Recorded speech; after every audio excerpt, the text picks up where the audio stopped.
All right, everyone. As a reminder, we want to pull everyone up to the front as much as possible. So if you're in the back row, we are asked politely that you'd come sit up here just a little bit. For folks standing in the back, come forward, come take a seat. We're one big happy family here. And just before we start here, one quick announcement. The other track 2, is doing a merchandising presentation. But up here, we're talking about the good stuff. We're talking about monetization and retention. All right, folks, thanks for coming in. So I'm going to give a little intro to our speaker, the man of the hour. You once know him as a great Roblox player, then a great Roblox developer, then a great Roblox engineer, and now beyond that, he is a great Roblox project manager for large engineering projects. His name is Saranok, but we know him as Matthew Dean. Come on forward, Matthew Dean. No, your mic. All right. Thanks, Justin. So as Justin just said, I came from the community. I started as a game developer on Roblox, made a game called Catalog Heaven. Some of you may have heard of it. And that's how I got my start. That also helped me land an internship at Roblox, and eventually that turned into a job. So I relate to a lot of you working on your games. So today I'm going to be talking about how you can effectively monetize your game and make some money off of it. First off, let me just start by showing a slide of how much money has been sunk in May of this year, 80 million Robux, which is quite a large amount. So that's how much players have spent overall. And I hope that some of you are thinking about how much of that you can make. So next year at this time, I expect multiple of you to come back and having made at least 1 million Robux. Let me get into some more stats. So we have for 2016, Roblox developers earned $5.5 million, which is a huge number, and we're on track to pay out $30 million this year. So you can see the growth is just explosive. So there's a huge potential for you to make real money. This can help both to fund, for example, college if you're interested, or to give you the chance to keep working on your games and doing what you love. So we have been consistently expanding our cash out rates based on what you guys are making. So we, as Grace said, we recently upped the limit all the way to $1,050,000 as the maximum cash out.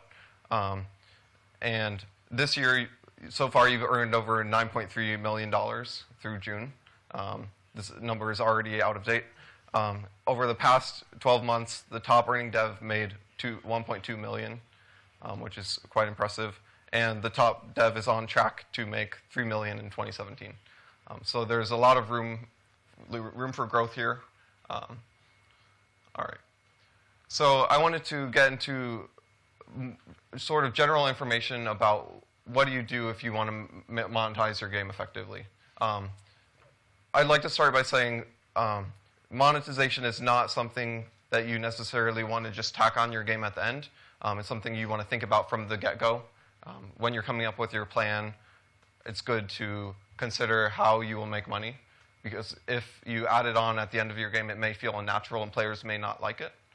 But if you design monetization well, it will not feel disruptive. It will feel like a natural part of your game, and players will actually enjoy it and pay money. So the first step is to capture all the available audience that you can, which means you're targeting all the different platforms, PC, mobile, Xbox, and phones. And then you want to retain that audience, which means when players join your game, they have a good experience and they come back, and they also invite their friends to play your game. And then finally, once you have a solid audience and you're keeping that audience, then you can monetize on them. Without all three of these steps in place, you may not have a very well monetizing game. So you may have a game that captures your audience really well, but then the monetization isn't that great, so you won't make a good return there. Or if you have a game that monetizes really well, but few players enjoy, and they're just they're upset by how your game is when they first join, it's too frustrating, maybe they can't understand what the point of the game is, they'll leave, and then you won't make money off of them. So it's important that you follow all of the steps in order to monetize well. So for capturing all the available audience, this is multifaceted. So the first example I brought up is platforms. So top games right now are available on average on 3.5 platforms. The 3.5 is mostly console. A lot of developers still haven't enabled their game on console, but most games are available on phones, tablets, and desktop. So it's very important that you enable your game on all these different platforms. Sometimes you'll have to make adjustments to the UI, for example, or to the control scheme.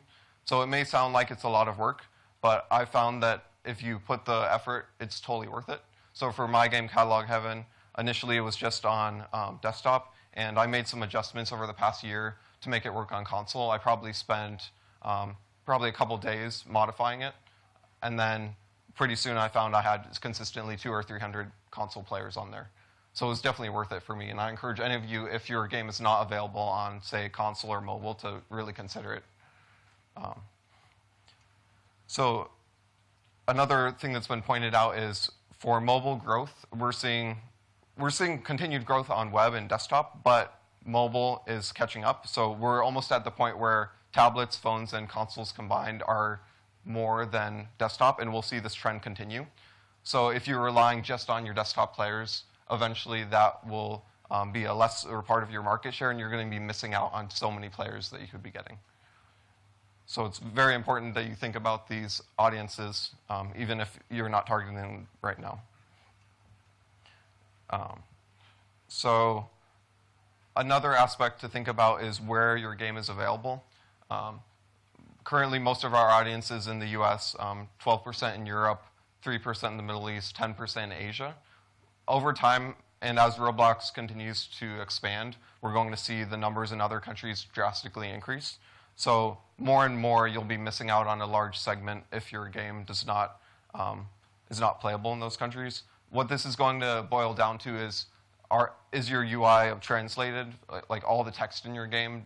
Do you have an option for players in that specific region to read it in their language? And this is something we're working on internally, so we're going to give you more tools to translate all the text in your game. But you'll also have to put in the effort of making sure everything works nicely, and that will ensure that your game is playable in all those countries. So another aspect to consider is under 13 and over 13 users. So most of our audience is under 13, 53% of them. And we're seeing 113% growth in this audience in the past year. What surprisingly or unsurprisingly, retention is higher among under 13 users. So this means if you're not targeting them, you will have, on average, lower retention. And you're also missing out on such a huge portion of the population. Spending is also 25% higher than over 13. So a lot of your revenue is coming from under 13. We've added graphs to the developer stats page within the past couple months with things like average revenue per age segment. So I recommend that you look at those if you haven't for your game, because you'll get more information about where you're making the money from, and you can optimize for those age groups. So under 13 is the largest audience, and you can see here on the graph we have an unknown segment of users who haven't supplied a birth date, but under 13 is definitely the majority. So this is important also because we are introducing some changes. You may have read about them on the developer forums about experimental mode. So essentially we're rebranding filtering enabled as experimental mode. So if your game is not secure, it will be called experimental, and that means that under 13 players won't be able to easily find it on the games page. We're doing this because we want to make sure kids have a good experience, and we also want to make sure that they're not seeing inappropriate content or their gameplay isn't ruined by other players. So I would suggest that you update your game to be to be non-experimental if you haven't already, because if you don't, you will lose a segment of the population of younger players. Okay, so now I'm going to move on to talking about retaining your audience. So this is once you get players in the door, you have to think about how do you keep them engaged, how do you make sure that they're having a good time and that they come back day after day. Some games may do things like post skin updates every so often. Things like this do work, but ultimately players are going to care about things that really add value to the game. So the very first thing with retention is focus on your core game itself, just making the game fun for users. This is the number one thing that will attract users and cause them to stick around, is if they enjoy your game and they have fun playing it. Anything else is more after the fact. Like if your core game is not fun, I would suggest really focusing on that and not worrying about less important things. But once you have a core game mechanic that's fun, you can think about these other enhancements to make. So when you're focusing on attracting players, one of the things you want to do is make sure that the first 5 minutes of the game experience is fun. So for someone who comes in who knows nothing about your game, no one's told them how great your game is, they should be able to have a good time. So they shouldn't have to go through 5 minutes of tutorials before they can do anything at all. If you have a game like that, you can only attract a niche audience of people who are willing to put up with that. So if the initial experience is rewarding, players will stick around. You should make sure that tutorials are device specific. So if you have a game that's desktop, don't just show screenshots of the desktop version, because then players on mobile maybe get confused about what to do. This is especially important for things like control schemes. Like if your instructions say use WASD to move, and the person's on a phone, they may get very confused. Or if they're on a console. And then another thing to do is provide tutorials and rewards quickly to engage players. So what's really important is to give them that aha moment in the first 5 minutes or so of play, where they feel like they've done something meaningful and they want to come back. Another thing to keep in mind is that you want to give players reasons to return. On Roblox, we've developed a culture where players expect that you update the game all the time. And if you don't, they think you're slacking as a developer. This isn't true for other gaming platforms necessarily, but it's sort of a unique thing on Roblox. So you want to make sure that your players know what you're doing in the game. If you may be making great updates, but if you're not letting them know, they'll think you're not doing anything, or they won't know to look for those features, and thus won't have as good of an experience. So you want to let them know. There are a bunch of ways to do this. You can, in the game when they join, you can let them know what's changed recently. Like give them a basic change list. Jailbreak does this.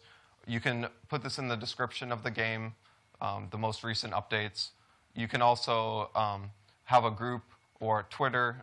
We've seen a lot of people form communities around their game, and they use those to broadcast updates. And all of this will help let players know that you're actively working on making your game better.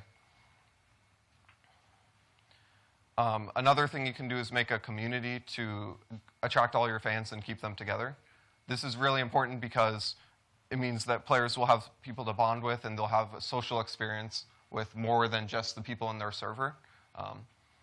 And they'll be able to talk about the game, discuss problems they're having with the game and solutions, or come up with feature ideas. And it's also a great way for you to learn what your players think about your game. So a lot of you developers have been making Roblox groups to let your players talk about the game and listen to updates. Social media is another great way to do this. And we've even seen people making their own subreddits for their game, where they post new updates there and solicit feedback. So all of those are valid ways to make a community for your game. Another way to foster a community is to make a leaderboard in your game based on how players are performing. So if your game is a first-person shooter, you can allow players to see who is the top ranked. And it's probably a good idea to split this also by friend group. So if I could see a leaderboard of a game and all my friends on there, I'd be more incentivized to improve how I'm playing, because I would see that my friend Modded is on the leaderboard and I want to beat him. So now we're on the final step, which is monetizing your audience. So most of your money will actually come from people who've already bought something. So this suggests that people have a very initial high reluctance of spending anything. And once you get them to spend something at all, they'll be more likely to spend. So 95% of Robux come from people who've already spent Robux.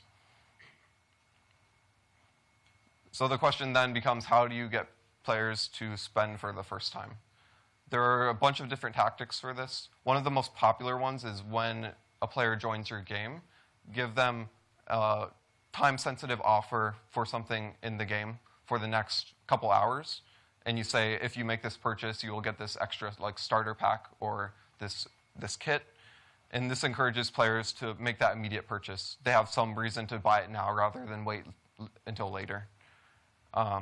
You can also focus on strategically timing when you show the offers. So if there's something in your game that is important and relevant. So for example, let's say you have a game where you are doing a real job like working at a pizza place, then once the player gets their income in the game, you might then prompt them to make a purchase because they'll be more incentivized to at that point.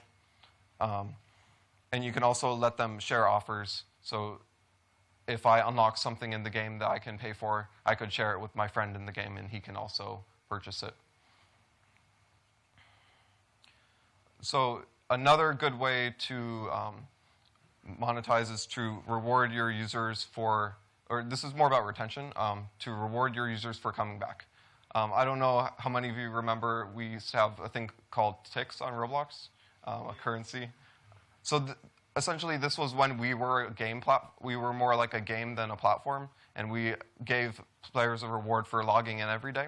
What we realized is that we don't want to incentivize them for that. We want them to be incentivized by the games that you're making, because they'll be a lot more interesting. So we suggest that you add daily login bonuses to your game. So when a player comes, if they visit every day, they'll get some free amount of currency or some item, and this gives them a reason to come back day after day. And this will help your monetization overall. Another thing that is common, especially in mobile games, is for players to pay to basically save time. So you only have so much time in a day, and you don't want to spend it all grinding away in a game. So what you can do is offer players the option of spending a little currency and saving time that they would have to spend doing some task in the game that takes a while to do. And this is, you have to be careful with this. This may feel cheap to players. It may feel like I can't get to the next level unless I pay. So you have to balance it with how players feel about it. But in general, it can be a good strategy to let players advance in the game if they don't want to put in the time, but they want to put in the money to get ahead. So in farming among friends, for example, the player can spend money to essentially speed up their crop production and jump ahead rather than manually tending to their crops themselves. And then, how many of you have heard of gachapon crates? So it sounds like you're not familiar with the name, but you probably know the concept. So the idea here is when the player unlocks something, you give them an item that they have to unlock, like a crate or a safe in Jailbreak, for example. And the player has it in their inventory, but to unlock it, they have to pay some money. And they're not sure what's inside it, so it's sort of a mystery box. These are very effective at getting players to spend money because it feels like you've earned something. You've unlocked something, and all you have to do is open it. This is possible because the player feels like they own it. Technically, you could offer the same thing without the same appearance. Like you could say, pay this much to get a free item, but players would be less likely to do it because they would feel like they have to pay and it's not something they already have. So this can be a good way to get players to spend. And then consumables. So these are items that you can have in your game that players spend money on and that disappear as soon as they use them.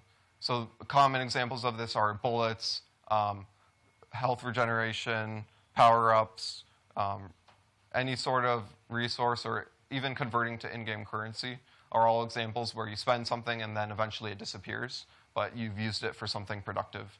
These are really good because you can set them up and players will keep buying them.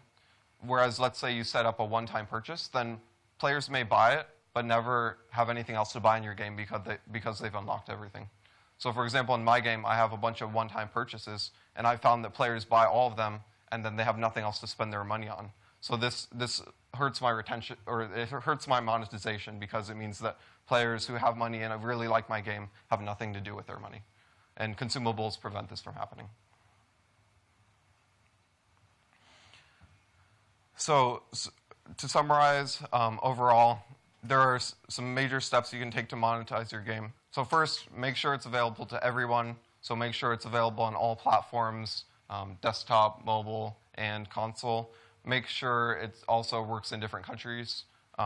It's translated. Make sure it's available to all ages. So make sure it's not experimental mode. Ensure that your game is engaging and fun, especially in the first 5 minutes.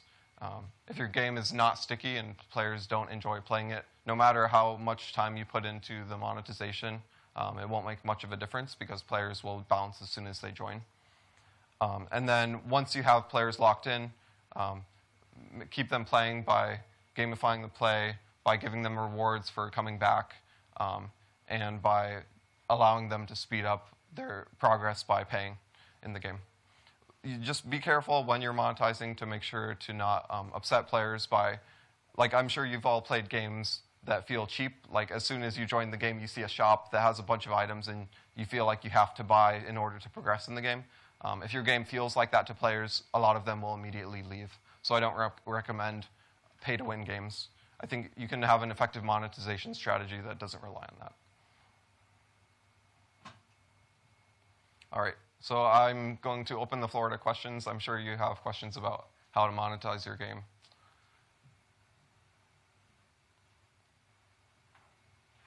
Yeah. You know the all countries thing for monetization? Yeah. Are currently all games available everywhere, or are they just selected areas?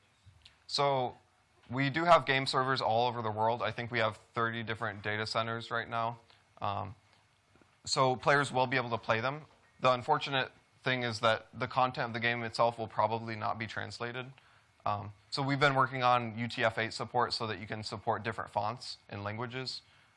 So eventually we'd like you to translate your games to the most common languages that it's played in. We've seen games like Lumber Tycoon where there are a lot of Spanish players from other countries, and we're not fully tapping the market if the game is not translated because players won't be able to understand all of the interface. Did that answer your question? Okay.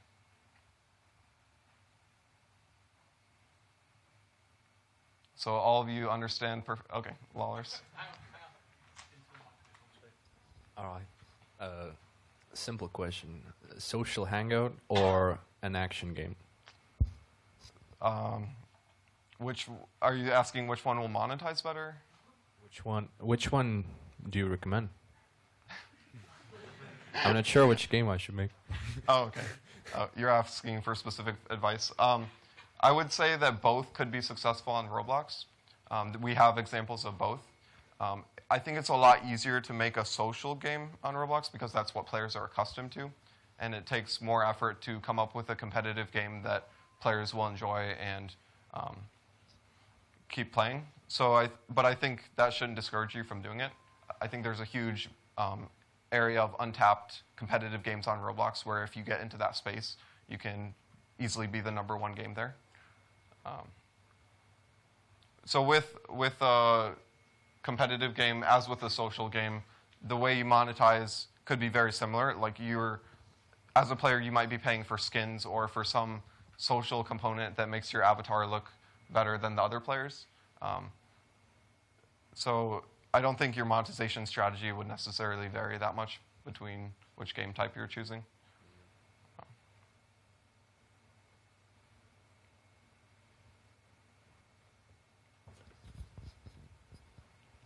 How effective do you think content relevance is when you're including some sort of content in your game that relates to the current trend? For example, I've seen a lot of fidget spinner stuff on Roblox games. I'm pretty sure all of you have seen that, and a lot of people have mixed feelings about that. Some people are like, "Ooh, fidget spinner, I'm going to join and play it." But then there's other people who are saying, "Oh, it's a fidget spinner, I don't want to play that." Do you think? What's your recommendation on including relevant items like that? Do you think it's something that would help the game more, or do you think it'd hurt the game more? I think a lot of that depends on the type of game and the audience. If you have a more serious, older audience, they might be put off by having fidget spinners in the game. If you have a younger, wackier audience, or your game is more silly and less serious, then I think it fits a lot better. With something like a fidget spinner, though, you're going to have to consider that in a couple months that may not be relevant, so you may have to take that out of your game or hide it from the shop because players might not be interested in purchasing it anymore. But I think it's perfectly valid to have items like that. I would, though, encourage you to come up with things that are more fitting to your game, if possible. Like, usually players really want something that helps them in the game or is pertinent to the game rather than something very generic that they can purchase anywhere.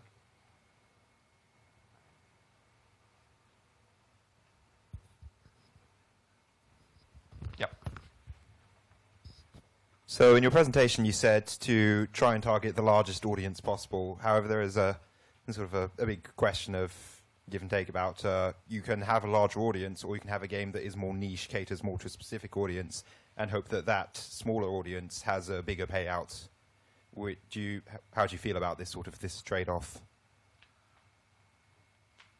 It's a good question. I think there are always trade-offs you'll have to make. With that one specifically, I think it just depends on what game type. There are some that are very, very obscure, like, for example, a complex strategy game. It's going to be very hard for that to take off on Roblox with, like, it's unlikely to be a front-page game because it takes a lot of time and investment to learn. And so for something like that, you're definitely limiting yourself revenue-wise. But I think in general, you can make something that all players will enjoy.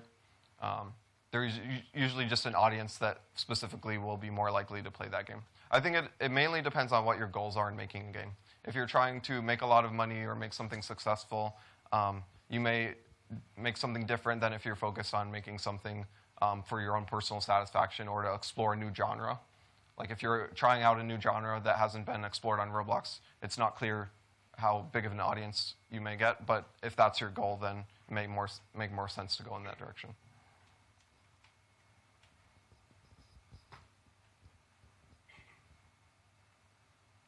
So other than that, all of you know how to monetize your games well. You don't need any advice or you don't have any questions about it. One thing I'd like to emphasize is even if you don't have a top game right now, like you aren't making a lot of money, in a year from now, you could easily be someone on the top of top earning. If you put in the effort of making the first 5 minutes of your game really entertaining, it's not that hard to get a game on Roblox to rise to the top. And then from there on, you can focus on monetizing. So I think some of you here who may not have a popular game right now, you may be thinking this doesn't apply to you, but if you put in the effort, you'll find that it's possible for you to rise to the top. So maybe next year, you'll have more questions at the monetization talk. Cool. Thank you, Matt.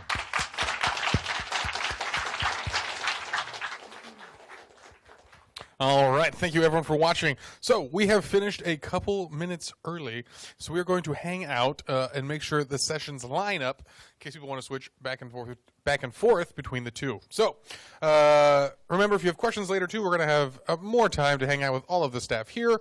But in the meantime, take a quick breather. Catch your breath, stretch your legs. We're going to let that other session catch up, and then we're going to let you guys choose which path you want for the next talk. All right, so that's enough of this.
Here I am again, floating through the silence in my cold skin.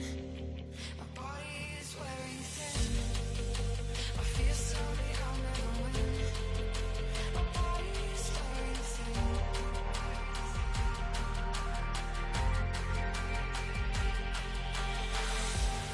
And there's darkness here. The whole world I fear. In my room I seem to drown. But I won't let them take me down. I won't let them take me down.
dancing in their line.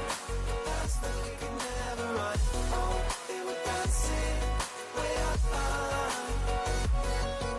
Stars were dancing in their line. The future we will never run. Dirt on our feet was bone dry. It was bone dry.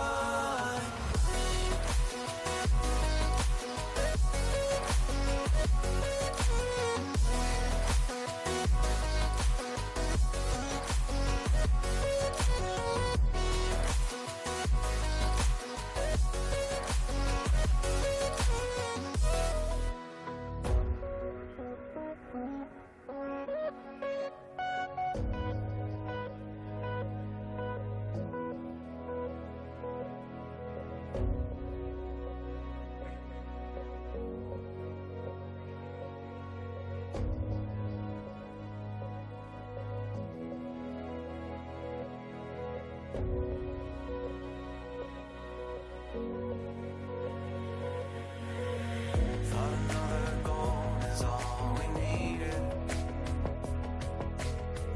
Taking second chances till we bleed. And when all the love had been depleted, we had but no choice to concede. As the stars were dancing in their line, that's that we could never run. Oh, they were dancing way up high. Stars were dancing in their line. The future we will never run. Dirt on our feet was bone dry. It was bone dry.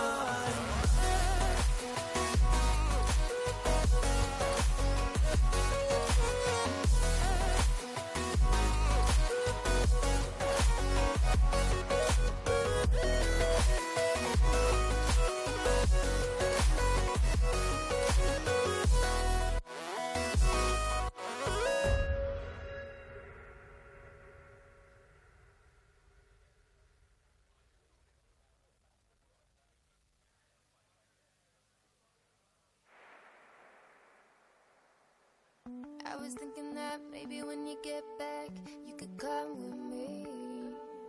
Fuck work, fall in love right now, and spend all our money. Jump with me. Jump. All right, everyone. We have about a 2-minute warning here. If you guys are in the main hall, come on and take your seats up front here. We're going to be starting the session pretty soon. Just so you guys know, for everyone out there who can hear me, we're going to be having cross-platform optimization here on the main stage. And in the back room is the Accelerator, Incubator, and Intern Programs chat with Deepak. So join Isaiah up on the main stage for some excellent optimization talk in the next minute or so. Come on down.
All right, we're going to go ahead and get started, if I could have your attention.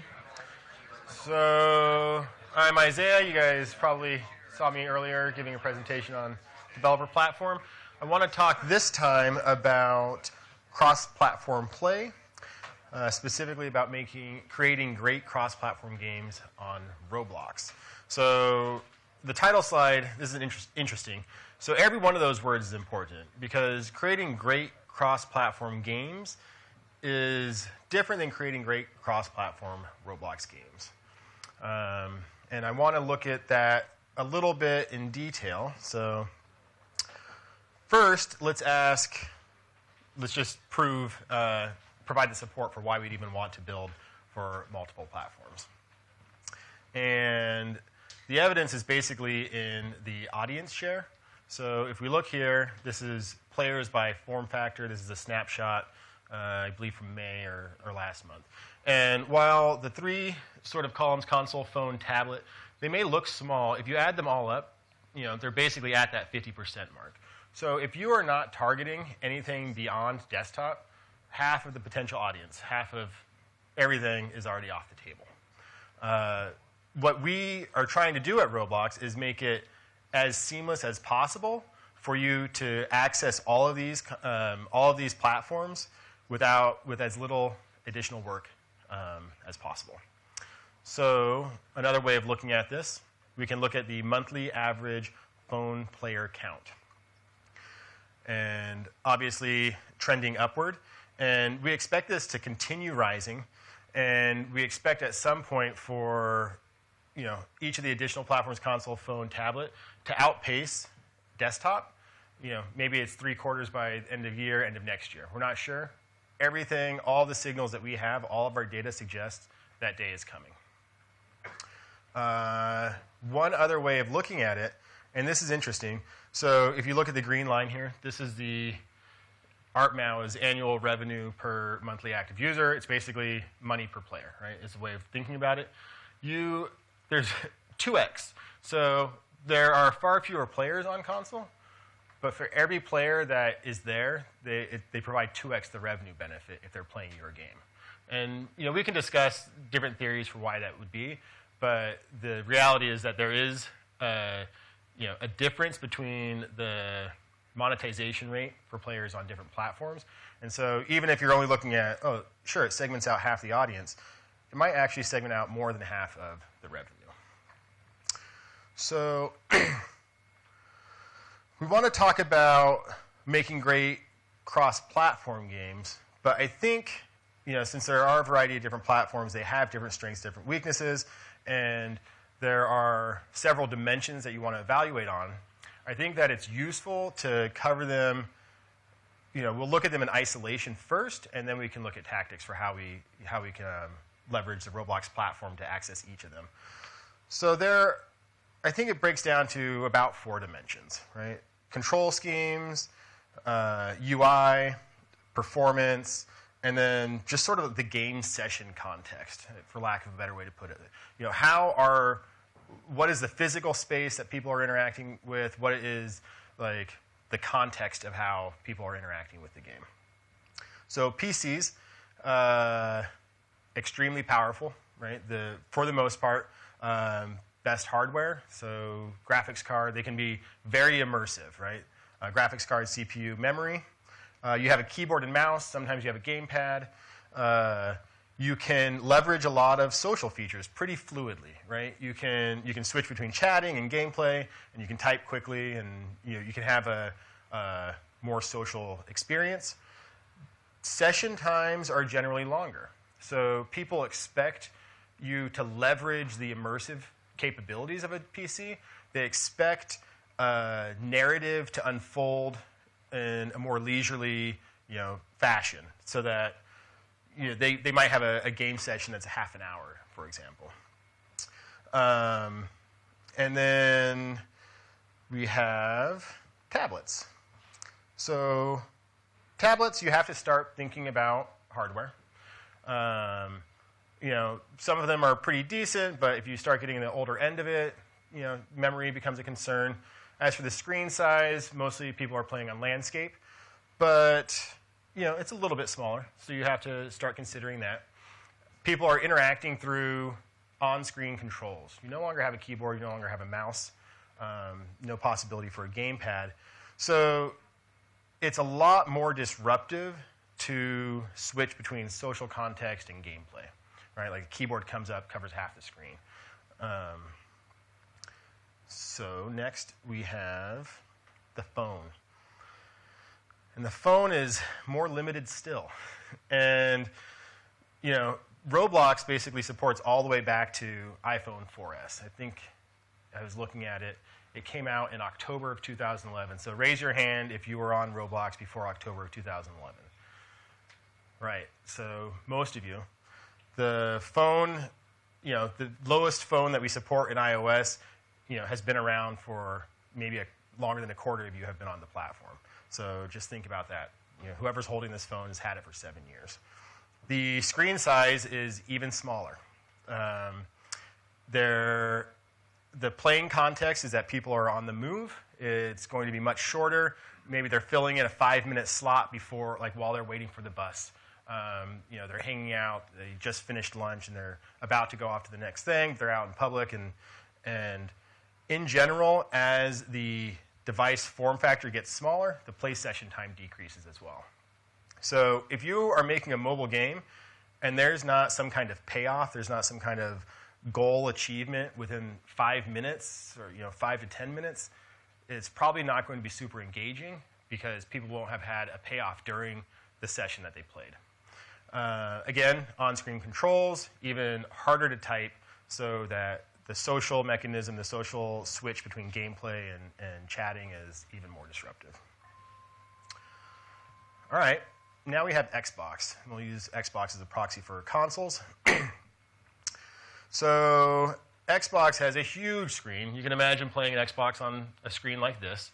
You're 10 feet away, massive number of pixels, the UI gets bigger. You're navigating the UI with a gamepad.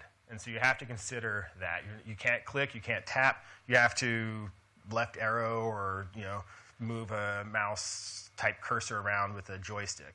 So you probably want to have some custom controlling around how you handle that. Sessions are longer. People are in the living room. They're having a snack and a beverage.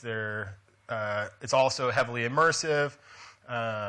So you can have those longer narratives unfolding. People are playing with a gamepad. Sometimes they might have a keyboard, but probably not. So really, this is probably the most cumbersome platform to type on. So you're going to want to consider that. And then some good news. Every Xbox is the same. So if you make a game and you play it on your Xbox and it performs well, you're guaranteed it's going to perform well on every Xbox out in the wild, which is it's really nice. So then there's VR. VR is a little bit different. I mean, there's one additional dimension that I'm going to explore with VR because it's in a category of its own in some ways. So first of all, natively immersive, right? Full screen, you can't even see anything beyond what you're experiencing in the game. The control schemes, again, you're going to have to consider you can't see your hands. It's very difficult to type. You don't even know if you're on the home row necessarily. Probably using a gamepad. You're going to want something more tangibly, feeling like it's tangibly active, like you're reaching out to touch stuff as you're controlling it. And the performance, the hardware is pretty powerful. By default, if it can run this rig, then you have pretty powerful hardware, so you can leverage that. And the final dimension, though, is what I guess we'd call the barf factor. So reality of VR, if you are moving the camera and the player is not moving, they're going to puke. Just end of story. That's going to happen, so don't do it. So you have to be really aware of how you unfold the narrative. You can't have a camera pan going through a valley or anything like that. The player has to be leading that. So you could have a static scene that they can look around and see people walking and moving and discussing, but you can't have these sort of crafted narrative that you lead them on like that. Awesome. So making great great cross-platform games on Roblox is very different than building a multi-form factor game on some other platform, right? If you were to go to a studio, a game studio, or even some of the smaller indie studios, and they were to say, oh, we want to make a multi-form factor game, what do they mean by that? They really mean they're going to have dedicated teams for each different platform that they're going to target that are working on controls specific to that platform, that are dedicated on just the movement controls for phone, that are dedicated to these different things. Roblox has, I feel, an advantage that it's trying to provide you with. We have a team, the Lua application team. I'm actually presenting this on behalf of my colleague Klaus Moberg, who is the director of the Lua application group. And this Lua application group is basically 5 teams of engineers that work within the Lua engine, the stuff that they provide within gameplay context. So the Xbox app shell, the avatar editor, they're working on a chat that's native to that. And then there are 2 teams that are particularly interesting to you, I think, which is developer services. We discussed earlier, they're providing a lot of the API support, servicing a lot of the requests that you guys have to develop the platform, and the player experience group. And we haven't really talked about them. These guys are dedicated full-time. It's their day job. They come into work every day, full time, and work on optimizing the game controls across platforms. Heavy focus on mobile, but they are working on touch to move. They're working on portrait. They're working on the pathfinding. And, as an indie dev, as maybe an individual or a small group of 2 or 3, being able to leverage a full-time set of professional engineers working on your gameplay controls is a super advantage. And that's what we want to provide for you, and that's what we're hoping that you guys will leverage as much as possible. So, you might be wondering, when are we going to get an API that tells us our player's form factor? So, hold your applause. Never. Probably. No applause? I should have told you to hold it. So, here's why. What form factor is this thing? Disclaimer real quick, there's no plans for us to support the Twitch right now. But it's not a mobile device. It's not a console. Is it? Is it a console? I don't know. Sometimes it might be connected to a TV. Otherwise, it's got a very small screen. It's got gamepad controls. It also has touch. Granted, it's not VR. We can rule that out. It's not a PC. But it becomes very murky. And so we don't want you guys to go down a path that limits you from some of the most innovative things that the game industry might be doing next, right? There's this whole, you can think about platforms as a spectrum, right? Multi-dimensional spectrum. And if you try and just look at any single dimension and to classify, then you might be leaving something off the table that's new and innovative that comes out and spans them in some novel way, right? So our goal is to abstract away as much of that as you can so that you can build, future-proofed games. As what we really want to do is present the capabilities of the device. So what gameplay capabilities, what peripherals does it have? What is its aspect ratio? What's its pixel density? What is its screen size? And you can use these types of factors. They don't tell you an exact form factor, but they tell you a lot more information that you can use to craft your gameplay, your narrative, your design off of. So our goal with that, and with the player experience team, with the developer services team, you can build the game once, and it works on every platform we support today and tomorrow. So if we, again, disclaimer, we don't plan to, but if we did move to the Switch, you would ideally not have to, or minimally have to, retrofit your game to accommodate that. Okay. It almost sounds like I gave you a bunch of bad news about how hard it is, but let's talk about how we're going to do this. So there are 2 main areas to focus on. I talked about 4 dimensions. We'll focus on 2, and then I'll layer in a little bit of the last 2 as well. The first is controls. The second is UI.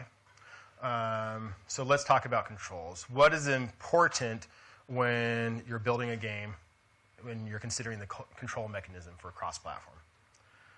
Don't fork. Don't fork the control scheme. So if at all possible, without violating the integrity of your creative vision, there might be something, a legitimate use case, a novel sort of gameplay mechanic or something like that, where you absolutely have to fork. If at all possible, don't, because, again, you can sit on the shoulders of the engineering team that is dedicated full-time to providing future-proofed cross-platform controls. So then let's talk a little bit about the UI side. Recent work that we've done, I think people are probably aware, UI layouts, UI constraints. So UI layouts, let's watch a video of how this works. Basically, we see someone in Studio modifying properties in the game workspace.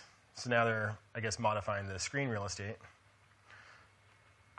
You can see how it fluidly accommodates any screen size.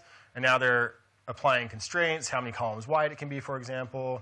Now they're changing properties around padding, width, etc.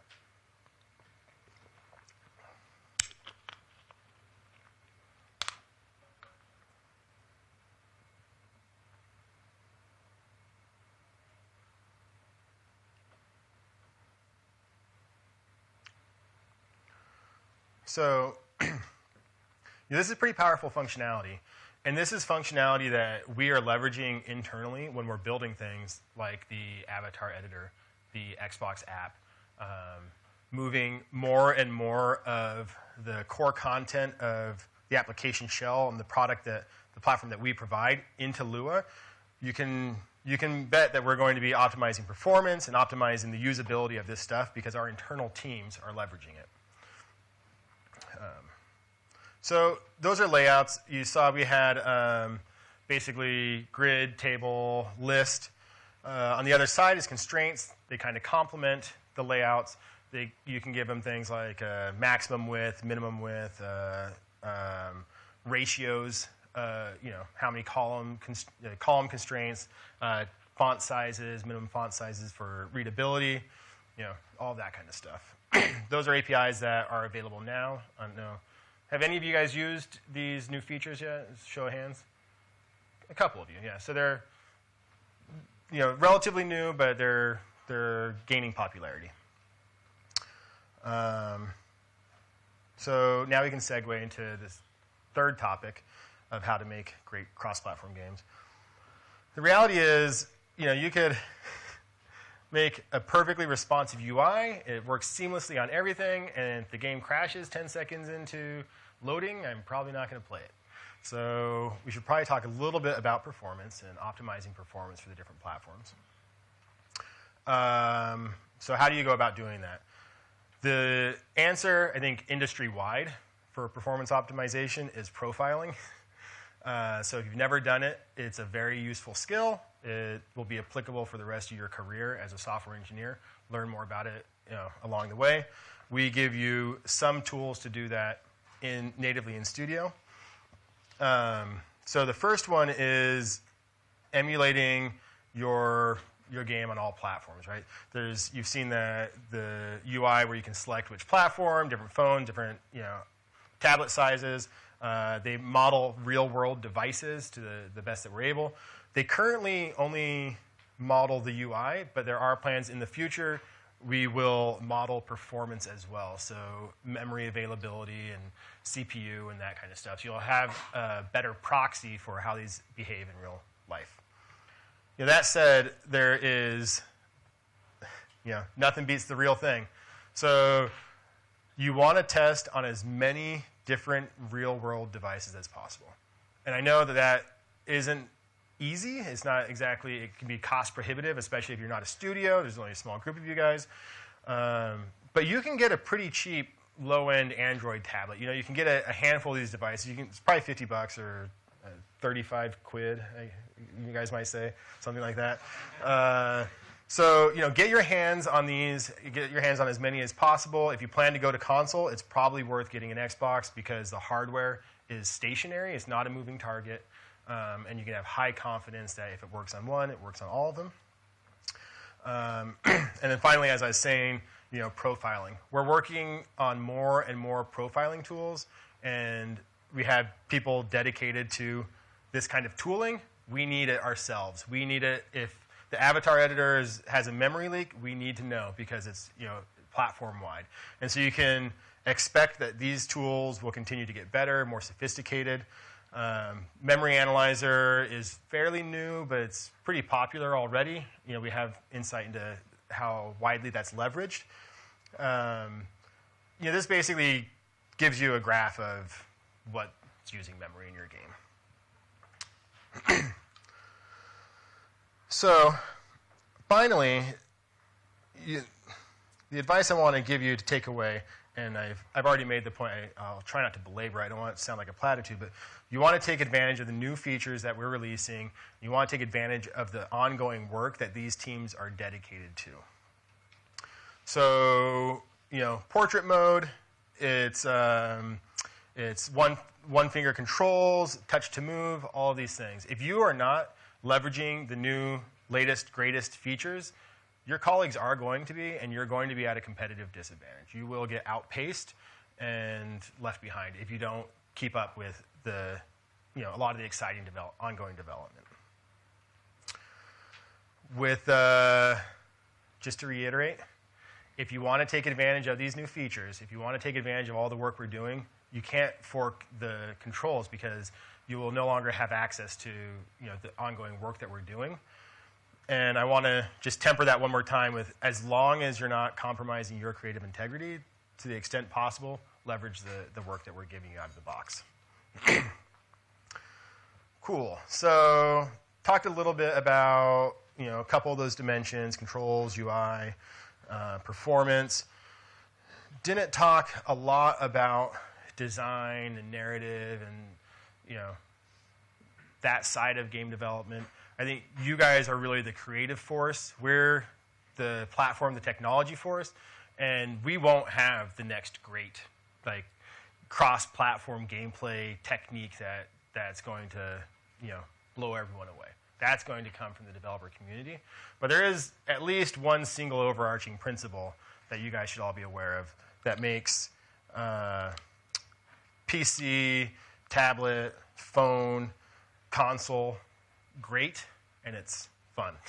If your game is not fun, then no one's going to play. It might be the highest performing, have the slickest controls, all this stuff, but if it's not fun, then no one's going to play it. So focus on that. Focus on the immersion. Focus on the relative strengths of the different platforms.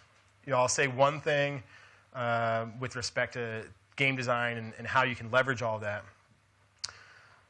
We don't give you the ability to detect platform per se, but we do give you the ability to detect capabilities.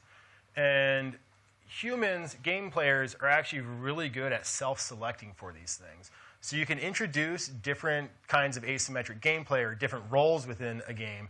And if there's a very light performance thing because you're like an operator at a keyboard or an operator at a control panel versus in the trenches doing something, then someone on the phone is maybe going to self-select for that because, it performs better. When I do this other thing, it's kind of clunky, and I don't want to do that. But if you force them into that role, you're potentially going to be punishing the iPhone 8 player, right? The iPhone 8 comes out, and it performs better than lower model PCs. Or you're potentially going to be punishing the lower model PC users, right? There are old PCs out there, and if you just detect, it's a PC, you have to go into this, I can't, there are too many models, this is really, FPS is 25. So, we want to give you the APIs that allow you to discover the capabilities of a device, and then I would encourage you to leverage the human judgment of your players and give them options that kind of cater for the platform that they might be on. And that's all. Thank you. Leave the floor open to questions. And I'll do my best. I'm not a game designer, so I'll just temper it with that.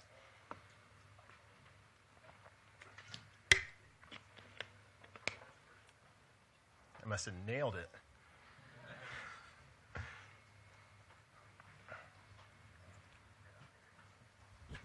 So at the beginning, you've shown some statistics on what the how many percent of what the percentage of players is per platform. You've also shown some statistics on how much money they spend on average per platform. Do you also have some statistics on growth per platform?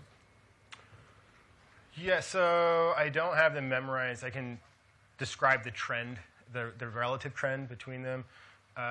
Phone is the fastest growing segment. So if you looked at a percentage year over year, month over month, and how that's changing. So it's not, in absolute terms, it's not the highest, it's not like there were 1,000 users on desktop, 1,000 more users, and 2,000 more on phone. But the percentage, the relative percentage, charts with phone. And we can maybe get that stat for you, though. Go ahead. Sorry. I also have another question. Is there already some documentation on the different tabs in the new memory analyzer? Like what all the different names say? So there's this much memory goes into this thing, and then this much memory goes into that thing. Is there already some documentation on what all those things mean? I am not sure. So I believe there is. I don't know if it's complete. We can probably, when we do our panel, you can follow up with an additional question. We can point you to a resource to find that documentation. I believe Laker has worked on some, though. I'll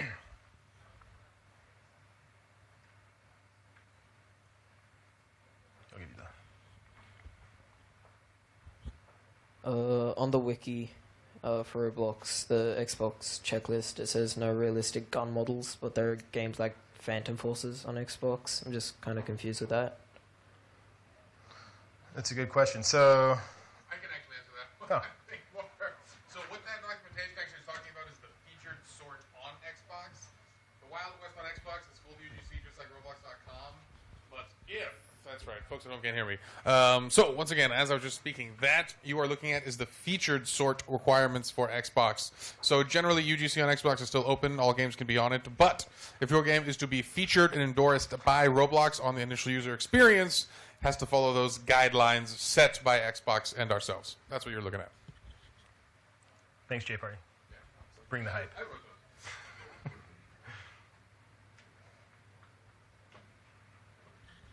Anything else? Cool. All right. Thank you very much. Thanks, guys.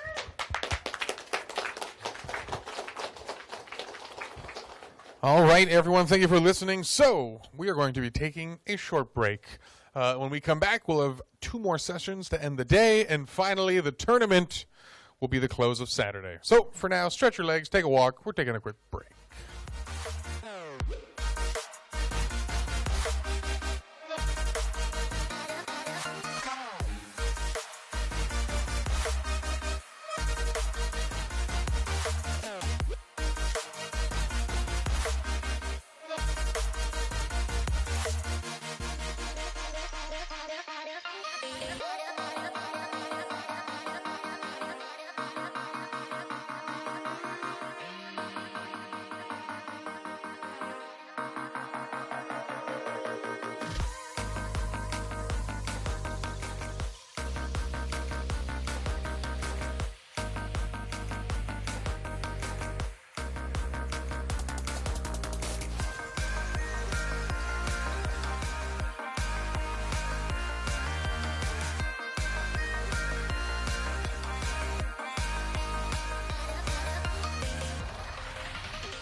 Early in the morning, right before the break of day, I'm lying here beside you, trying to think of something to say.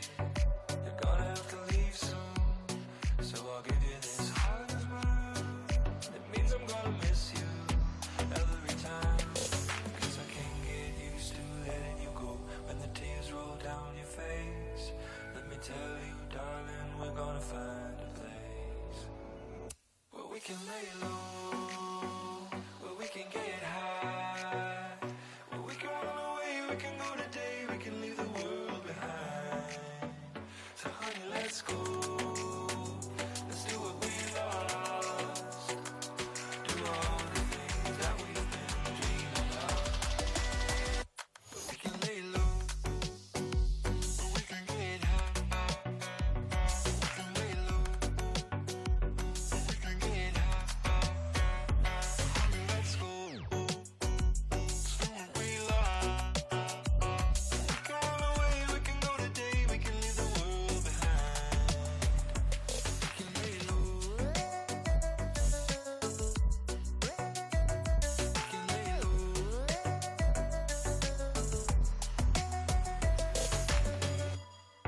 So glad that you came back.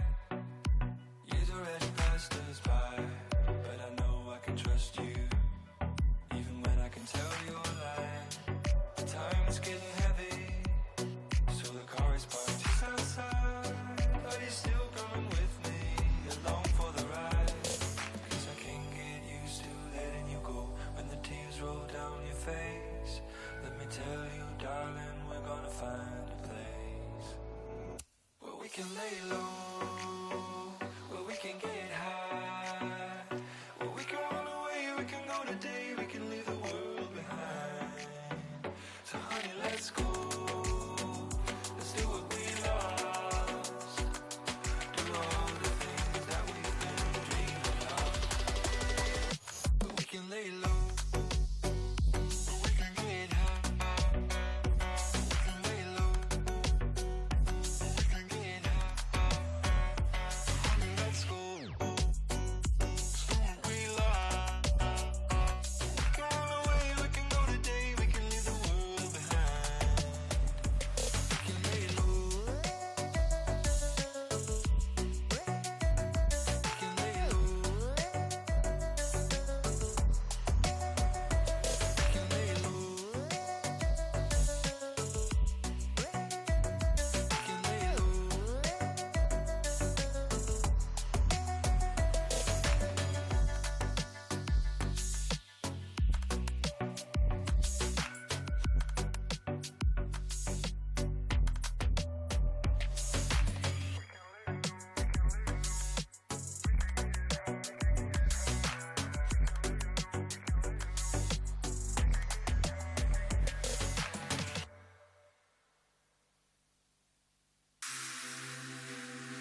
picky bad.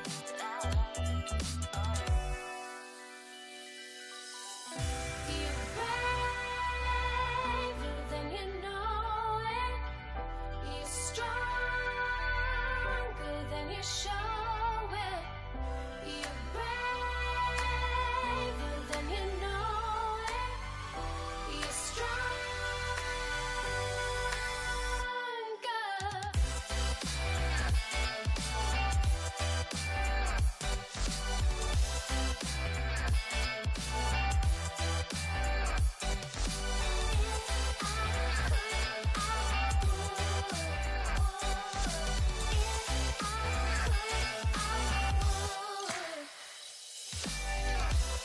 Before it's good, it's gotta get worse, and sometimes it's gonna hurt.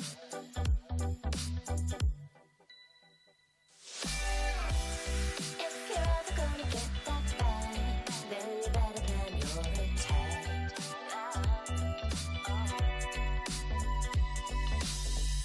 You're braver than you know it. You're stronger than you show it. You're braver than you know it. You're stronger.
I don't really wanna slow down.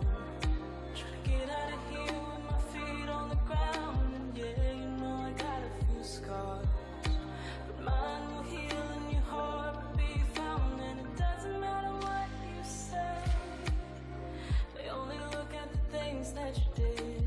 Doesn't matter what you say, sometimes it just won't work. Get it on out, but you gotta get it on. Get it on out, but you gotta get it on. Get it on out, but you gotta get it on. Get it on out, but you gotta get it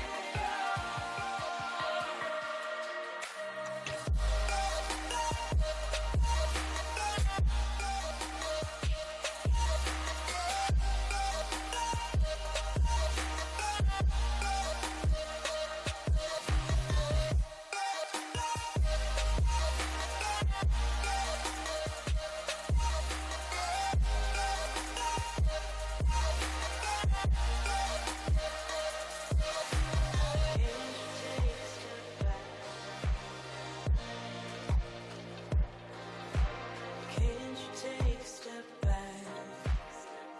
We can figure the whole thing out, 'cause we're too young to be feeling this song.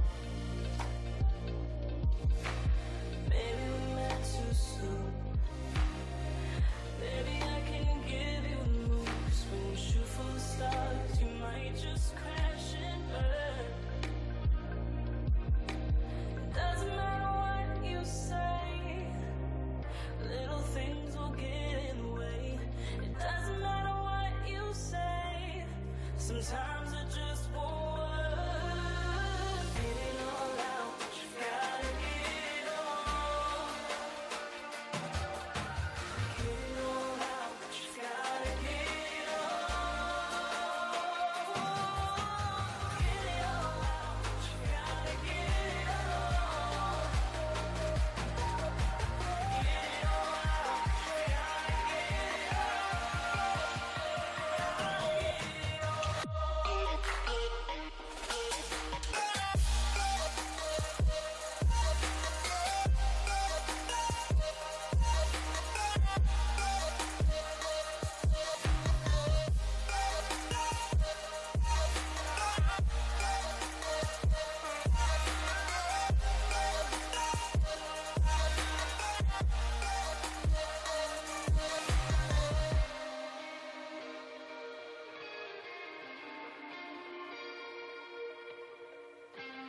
Time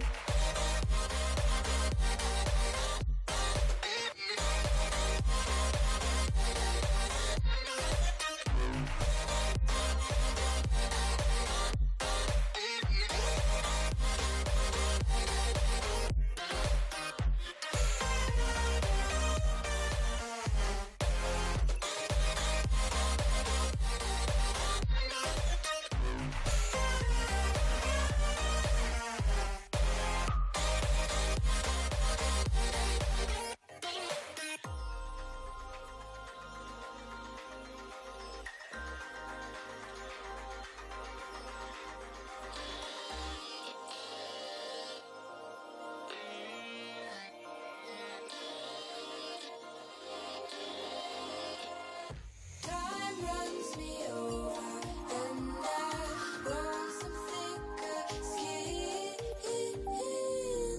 Learn to be skeptical of those with good intention. Why is it hard to love without hurting anyone? Are we still young? Are we still young? Are we still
Here I am again, floating through the silence in my cold skin. My body is wearing thin. My fears tell me I'll never win. My body is wearing thin.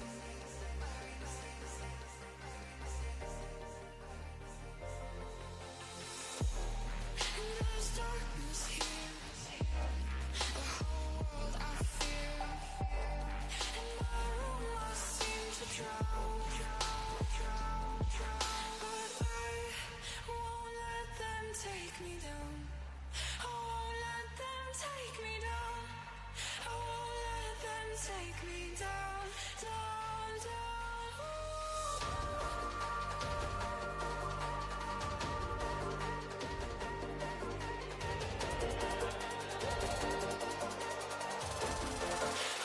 Let them take me down.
brings me to tears. I've been waiting on this for years, so just tell me, can we talk about it? I know you are one for many words, but what I feel is so deep it hurts. All right, everyone in the room, this is your 2-minute warning. Get ready to make those decisions. The next sessions will be starting soon. Just as a quick reminder, everyone out here in the main office next to the Track 1 stage, soon you'll be hearing from 2 Blocks to Quit on Game Design 101. It's going to be a good one here on the main stage. And in the back of the room, it's going to be Marketing and Social Media 101. So welcome to the 2 halves of having a successful game. Track 1 and Track 2. Once again, 2-minute warning, find your seats. We're going to be starting real soon.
Hello? My name is Deepak, aka 2 Blocks to Quit, aka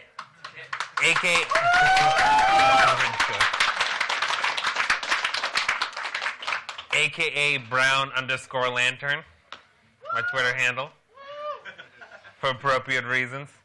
And I'm here to talk about game design. So I'm going to try to do Michael McHale justice. Just in case, you should also ping him. He's a great resource to help you with any of your game design problems, and he has like 20 years of experience. My experience is not as long.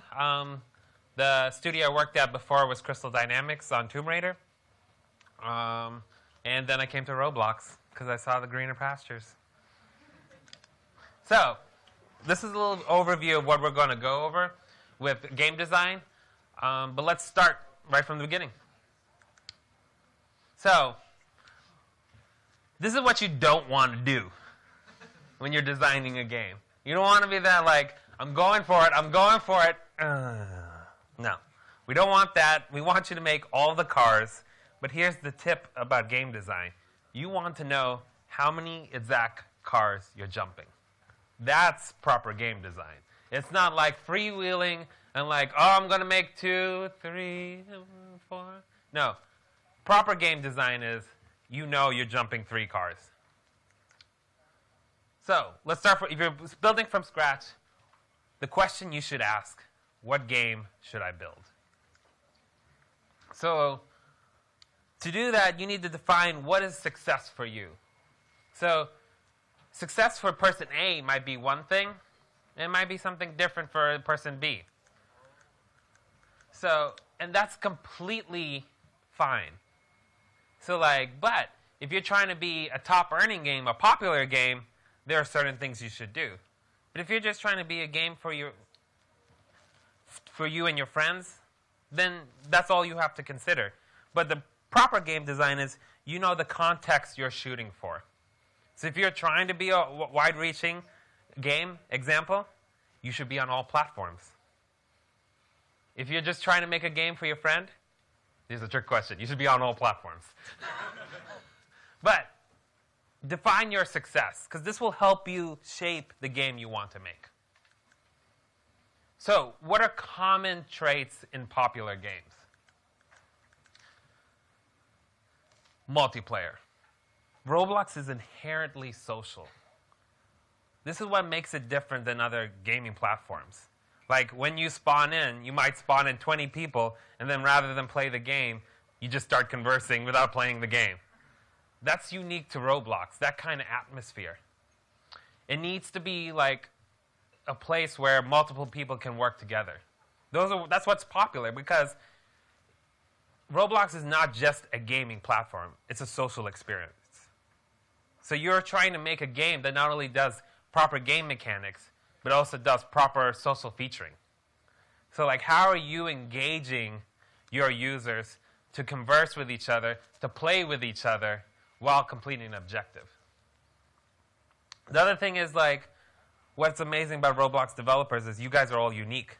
So why would you not think that the users themselves would not want to be unique? So the more you can give expression, status to your players, the more they're going to be sold into your game world. And the other one is where are our roots? Our roots is that we were a physics engine. So the more they can just do insane stuff, the more awesome it would be. Secret thing that happened on Blocktoberfest. We were switching when we were doing the roller coaster game, so we were changing network ownership, so the roller coasters would go off the rails when people were getting on it because multiple people were sharing the connection. That was actually more fun for a lot of users than after we fixed it when everything was running smoothly. Because what did they love? They loved the physics of it. They loved being able to go off the rails and do crazy stuff. And fidget spinners. I don't want this to be a popular trait, but there's some truth in this. You need to be analyzing the market. You need to see what's popular, because then when you update your game, you're ahead of the curve. So eventually it's not going to be fidget spinners. It's going to be pocket watches. Who knows?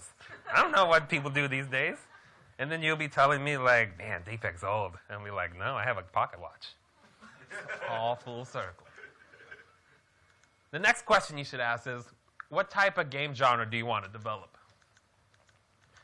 So why this is important is because it really helps shape your game. So I also run all the sales games. So when we talk to sponsors, right? It's just easier for them to understand hey, it's going to be an innovation game. It's going to be a tycoon game. It's going to be a superhero game. Why is that? Is it because it makes it easier to market? Yes. So why wouldn't it not be easier for you to build a game and for your users to understand? Because marketing is in tune with people, and so are your players. So that's why having your genre in mind helps you out a lot, because your users are just thinking I want to play a first-person shooter. I want to play some cops and robbers. I want to play different types of thing. So, how do you know your idea is a good idea? Elevator pitch. So if you were say you were coming for the accelerator incubator program, you actually have to present your idea to top engineers, to top staff, and to me. And basically, you have 5 minutes to sell us on why your game is good. Why is that such a good thing to do? Any questions? Also, it doesn't be feedback. If it's a bad idea, you can drop it. Exactly. Because ultimately, here's the thing when you look at games overall, the game marketing arena is very saturated, right? If you can't sell your game in 2 minutes, it's going to be a hard sell. Doesn't mean it's impossible, because I've seen miracle happens. Like, For Honor. No, I'm just playing. That's for you, Justin. We'll also bring that back up. But kids are no different. Our age demographic, which is 8 to 13, like, if it's not fun instantly, if they can't tell what your game is about, they're going to bounce. So you should be able to present your idea in basically 2 sentences and us be like, yes, I want to back that. So it helps, again, keeps you organized, keeps your vision in mind. The next thing you should be thinking about is what is your theme? So some like even better information is what are themes not even covered in Roblox? That's where you should be looking at. Like if you're going to go after like jailbreak, right?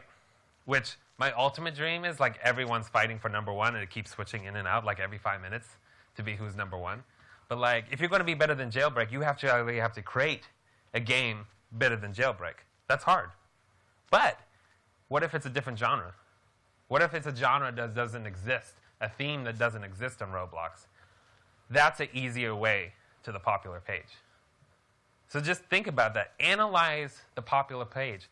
Analyze what's doing well.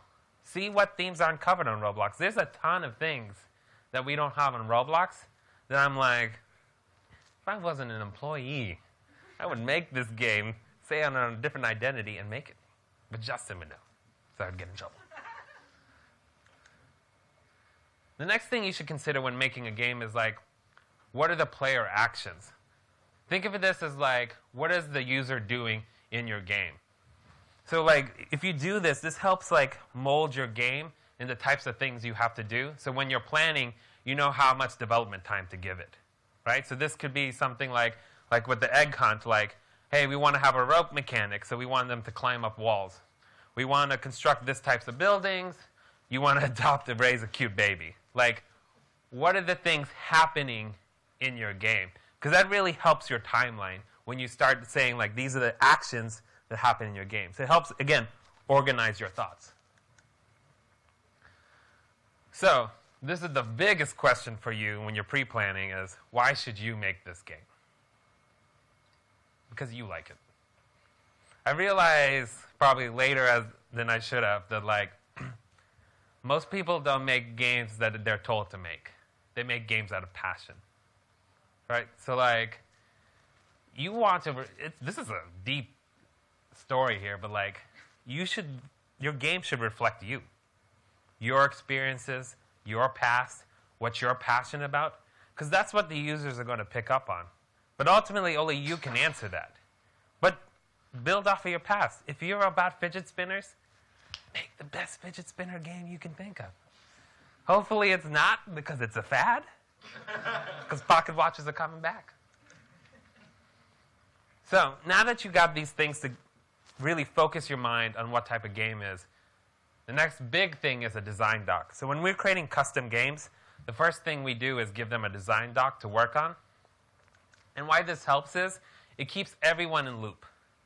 It tells the team what everyone's working on, what milestones they're trying to reach, and what they're trying to like actually get out of the game. These are Michael's slides. But like, you don't want to be this guy. He doesn't have a plan, and he has to let's go. This is going to be failure. You want to be this person, knows exactly the trick they're going to do, and nails the landing. And a design doc does that. Because you're not like just free...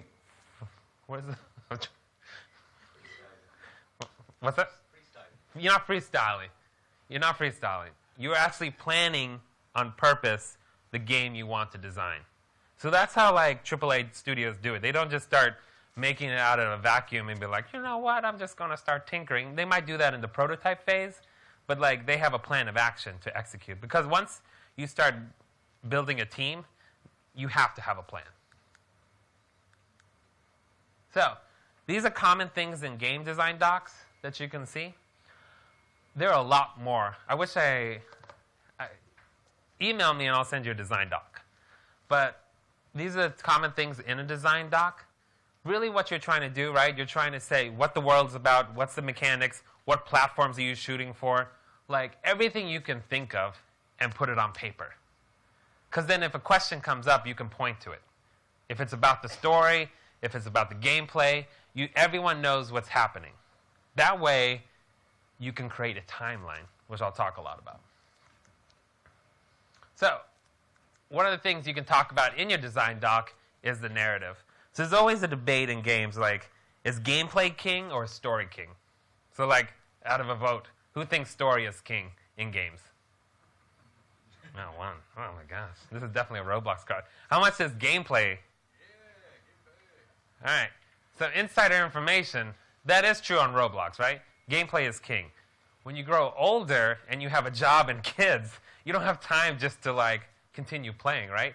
So you want more finite stories and more, like, linear stories. So technically, I think both are important. And I actually think that's part of where Roblox needs to grow in, how to make both gameplay king and story. Because part of the engagement of the user is getting engrossed with your IP. So story, the whole point of story is connecting on an emotional level. So if your gameplay is connected with story, it can only make it better.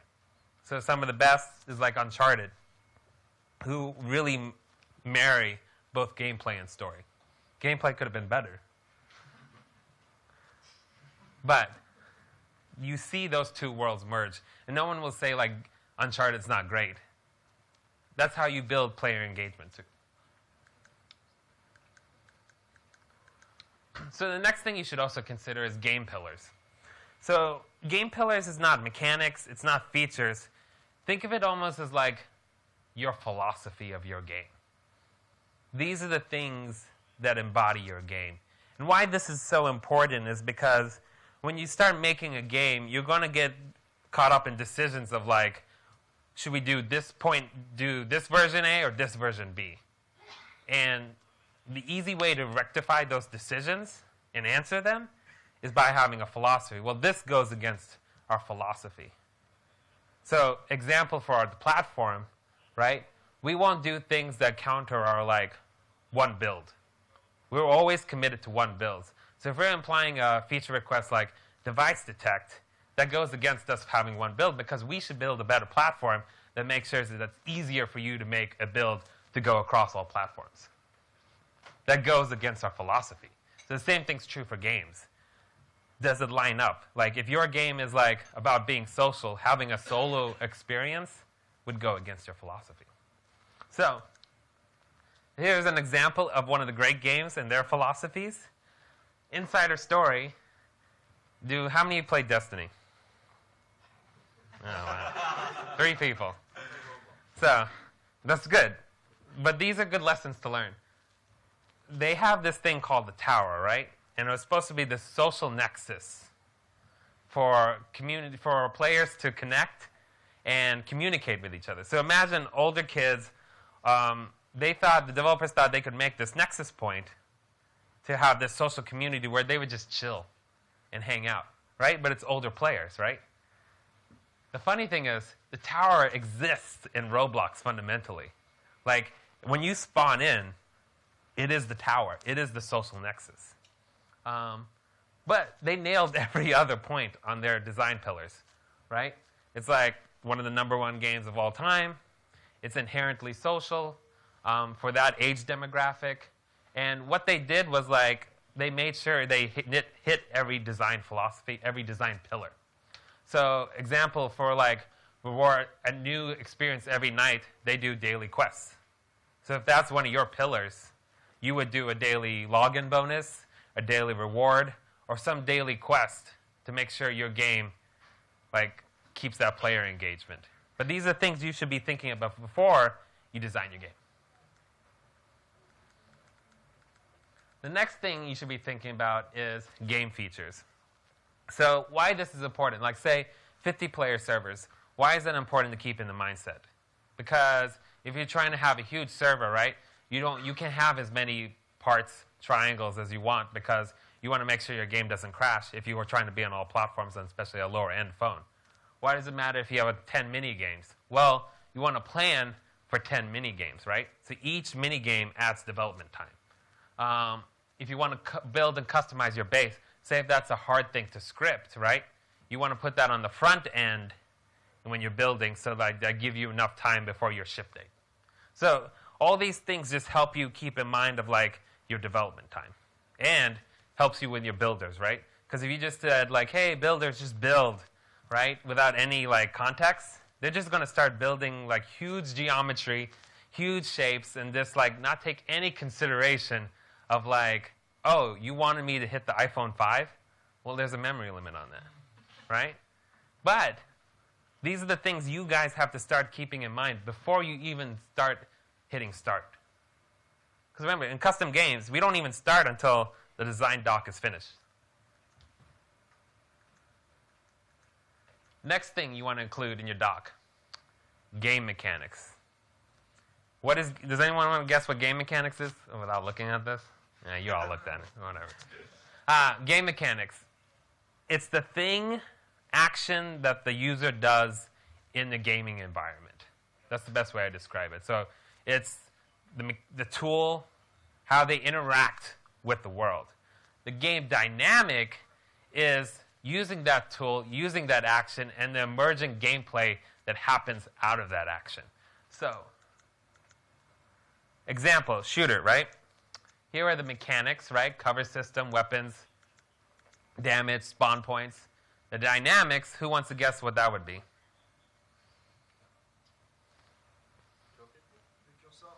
What's that? The kill saw.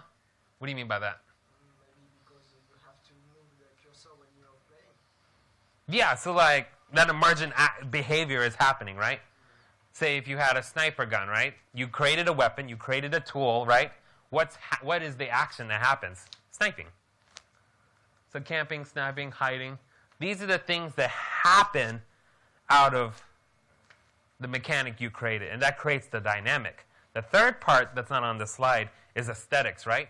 So the whole point of creating a mechanic is to create an opportunity that creates a dynamic, which creates an emotional response. Because it's the emotional response that what makes games tick, right? Oh, I'm a sniper. I have a weapon. I shoot, right? And I kill, and I feel this is very dark. I feel very satisfied for getting that kill in the game, right? It can also be more PC, right? I'd say I'm in a role-playing game, right? So I'm creating a system where I can have conversations with other people while taking a math test, right? So take the math test, I pass it, I got an A, and then I can tell my friends. Like, that's a satisfying feeling, right? Part of the frustration, right? This is where you have to like become really good designers is you need to analyze the aesthetic that comes out of the dynamics, right? Because if it's a frustrating experience, right? If it's a bad tool, the player is going to leave the game. That's why you have to refine your games. You have to understand what your tools are. So like with the Egg Hunt team, right? All we did was talk about tools. And we based the eggs off the tools. As opposed to like, let's make an egg. We based it off the tools, and then we can easily make the egg based off the tool. Okay, so now you have this design doc. You've talked through everything. What do you do next? Now you plan ahead. So like in the AAA thing, we have this thing called milestones. And milestones are basically like checkpoints. So the way I do it, right, is like for Roblox is you have a builder and you have a scripter, right? So I would create a timeline, and I would do all my pre-planning in the beginning of the timeline.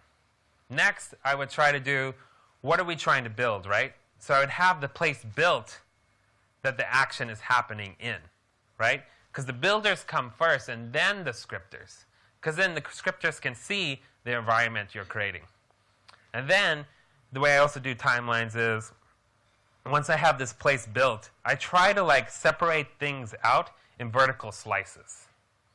And the reason you do this is because then you can like plan ahead. You can plan ahead. You can plan ahead.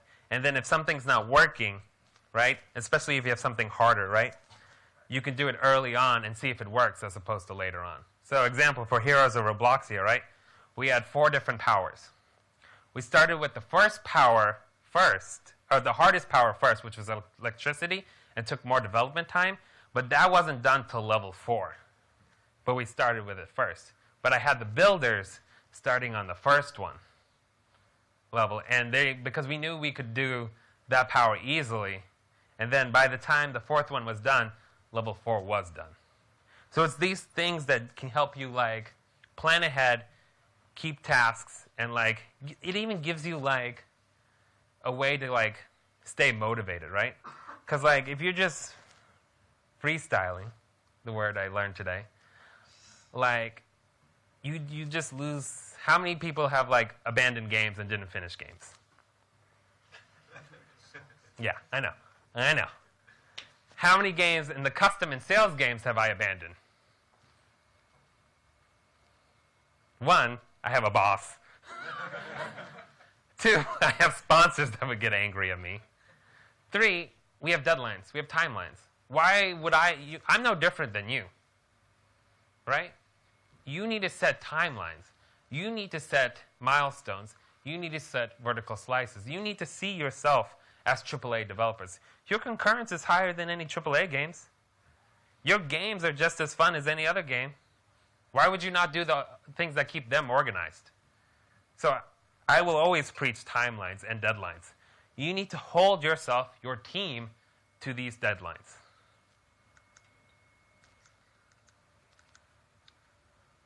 Again, the number one reason, I have more reasons, that projects fail is scope.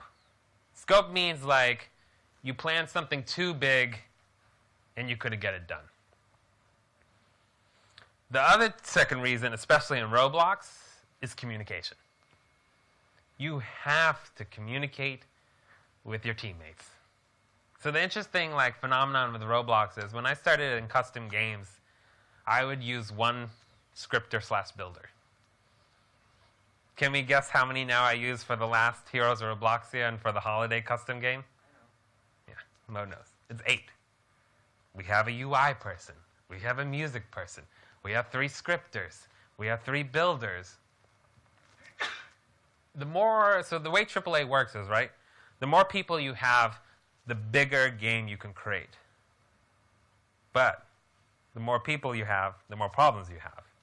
And so what people have learned through life by being older, through communication and having jobs, you guys have to learn. Because this is your job now. You now make $2 to $3 million. Like, this is a living. This is not a living. This is a luxury living.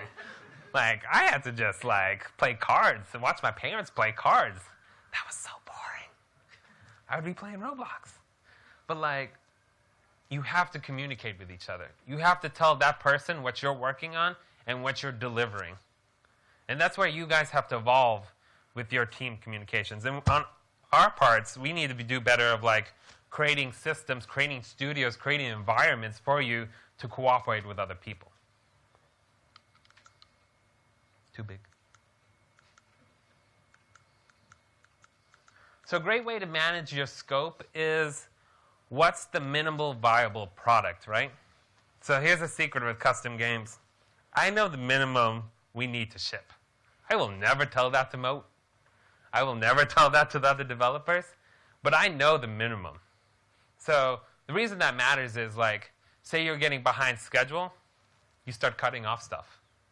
You can't cut off stuff that is fundamental to your pillars or to your game mechanics, but you can't cut off stuff that was like, these are stretch goals.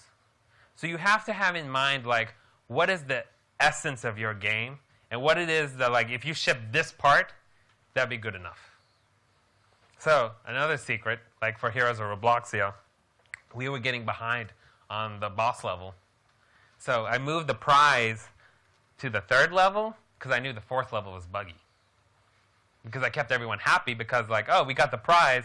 I'm okay with the 4th level was buggy. But no one was mad because we gave the prize before. But I knew what the viable minimum product was and what people were after. They love those wings. But, like, that's an example. Like, you have to know what your product is, what's the essence of your product, and what you need to do just to get to ship. So, like, the adage in AAA world is, like, which is like Justin's heard this, like, ship it. You have to get to a point and say, ship it. Like, if I'm hiring for a studio, I will always pick someone that shipped it versus someone with an amazing tech demo that has a lot of ideas but didn't plan to ship. Because I know I can trust that person. So, like, the EBR team, these people ship stuff.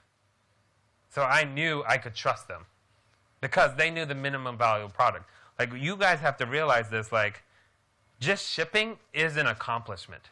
Not every game is going to be success, but the success is in the journey and actually shipping the product. Because now you know a little bit more information going to your next project, right? Tomb Raider 1 gave us a lot of lessons. Tomb Raider 2, this is the reboot. They learned from those lessons. So they knew all the mistakes they did. If you don't ship, you're selling yourself short. Because you need to get to ship to understand fully all the mistakes and experiences you need in order to develop a better game next time. So do not sell yourself short. Ship it. So what's the next thing you need to do? Figure out your tools that you're going to use. So obviously you use Studio. A great thing to use, obviously, for documentation is Docs. Google Docs is free. Project management is Trello. Communication, obviously, all of you use Discord. Get your team in a chat. Get your team in a chat. Don't just say things like an email or just say, like, you do that, you do that. Set up daily scrums, daily check-ins, and weekly check-ins. You are a AAA developer. If you're making $3 million, take this stuff seriously. If you want to be the 3 millionth person, take this stuff seriously. Hold each other to deadlines. Hold each other in communication. Like, you guys have a lot going on. Not only are you just top developers, you're growing in life. You're going to college. You're going to jobs. You're getting a boyfriend, girlfriend, whatever your choice is. You're doing it. But, like, so many of our projects, if we had communicated more in the custom games, it would have saved us problems. Because we'd be like, why is so-and-so late? And then we get on chat with them like, oh, I'm late because I had an unfortunate family situation or I had too much homework. But we can't give sympathy to anyone unless we hear the story. So it helps everyone keep in loop whether they need to pick up the slack. So communication is key. Again, I make a timelines. It doesn't have to be fancy. You can use Google Sheets and make it. So next thing you want to do is prototyping. Why you want to do prototyping is because say you're working on like an advanced tech demo and you're basing your whole game around this. Say if we're doing electricity for Heroes of Robloxia, right? If we do it early on and figure out we can't do it, we can move on to something else. Whereas if we save this hard thing till the end and then realize we can't do it, we broke our game. So whatever is hard, you start prototyping. You don't need to get it polished. You're just trying to get it to a point where you can see, can we do this? That's why you need to evaluate your risks. See what is actually risky about your game and work on that first. And get people involved. So like in the AAA world, right? We would bring in for a prototype, we would bring in users. And say if we're even more like along the timelines, we would bring people on different vertical slices and we would ask the users to give grades. So say a vertical slice was a 9.5, and then say the second vertical slice, right, is a 9.6, and say the third vertical slice, right, is like an 8, right? We can tell, like, what is the bar we're trying to achieve here? If it's a 9.2, then we know something went wrong here. So we show them the early prototypes, the things we're working on early, so that we don't spend a lot of time and we can change routes. You don't have to wait till like you ship to fix everything. If you bring them on and analyze your risks, you'll find it earlier. The next thing, which is probably the most important thing, is like, is your game fun? It could have the worst story. It could be like, it could literally look like doo-doo. I said the word doo-doo. It could look like doo-doo, but if your game is fun, that's all that matters. Especially to Roblox users, because Roblox users care about gameplay. All they want to know is if it's fun.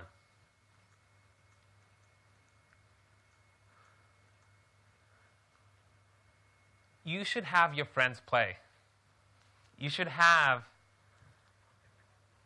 people in, like, if you connect with us, please do. Like, Robert has a QA group. It's people made of you. 200 people that are willing to test and give you feedback. Use that. Find out if it's fun. You don't have to, like, say, is this feel good? Does it feel good? Sometimes, like, something doesn't feel good, but it's fun. That's okay. Because at the end of the day, people play these social games not because they have to, just completely for a challenge, but because they find entertainment in it.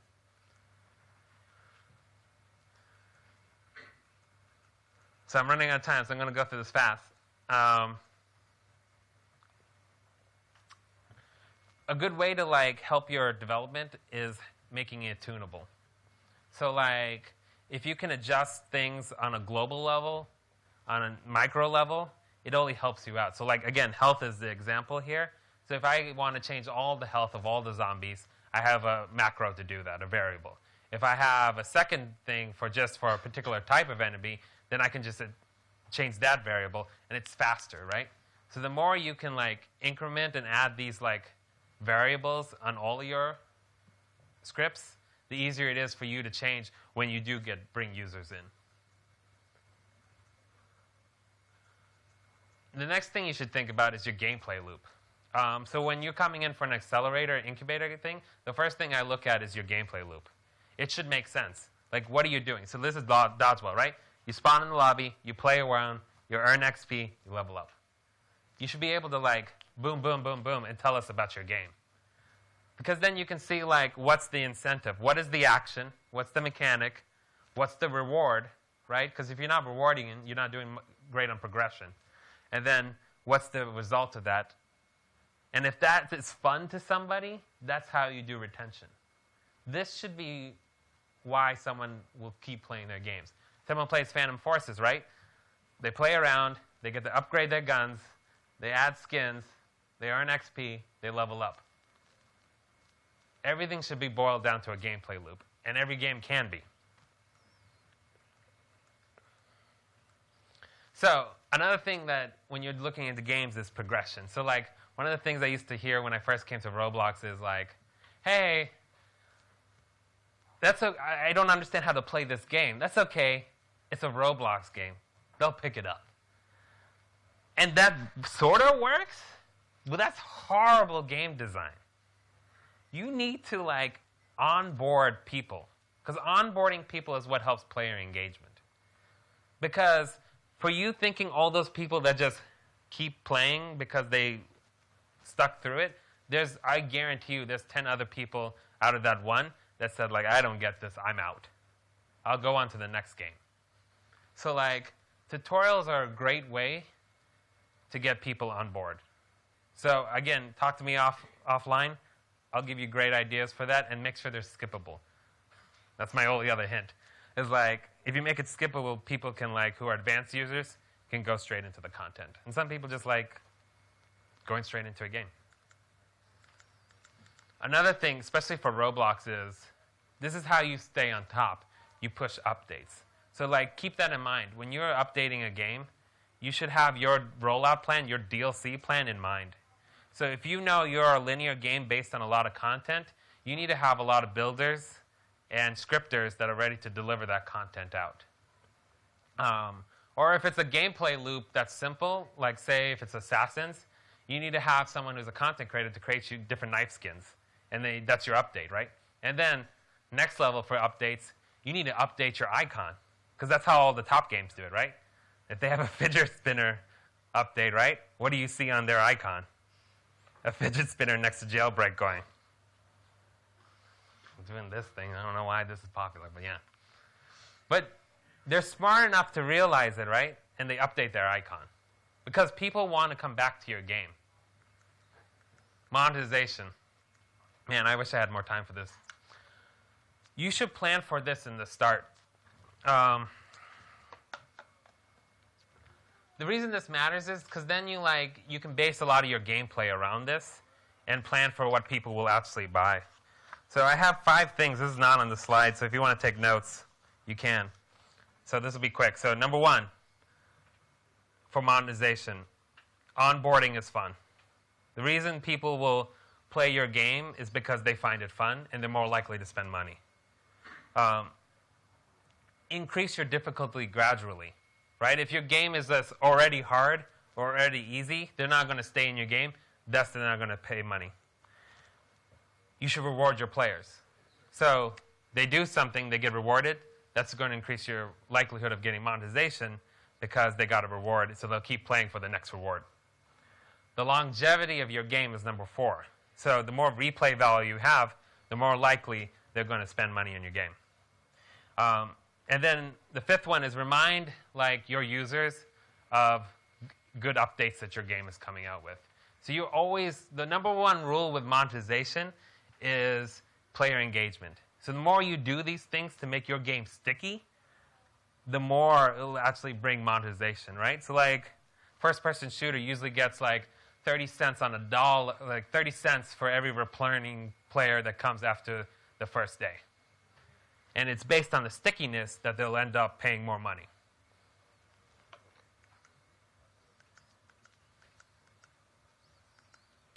So again, part of monetization tutorials help you get through that funnel, right? Help you figure out your game. Testing, beta testing. If your game is not solid on day 1, you're going to lose all those users. So say if you come in for an accelerator game and you ship your game on a certain day, and then Terry is kind enough to let you get on the Twitch show, and your game bugs out, what do you think is going to happen? Done. And you can fix this because we have a QA group, Hippie of Doom. So use this in order to get in. And the last lesson is don't give up. I can't tell you, every custom game, we've hit the swamp. We've hit the swamp every time. I go to Justin every time. I'm like, Justin, I got it this time. These developers are rock solid. We got it together. We have a plan. And then everything falls apart. Everything falls apart. I can't tell them that everything falls apart because I have to be the person who's look, hey, get your act together. We could get this, but I'm telling Justin, I don't know if we're going to do this. I don't know. I'm always in the swamp. But I guarantee you, if you push through it, you'll always get out. Might not be the most successful game, but you will always get out of the swamp. And the more you do that, the more successful you can come when you come out of the swamp because you learned the lessons. When I started here, I started on Voltron. My critique of Voltron is I didn't understand gameplay and the social element of Roblox. So what do I do now with say the holiday custom game, right? We have this is insider information, housing, a village that starts off when we spawn in. And we have monetization around the housing. And then we use mini games to incentivize people to play rounds.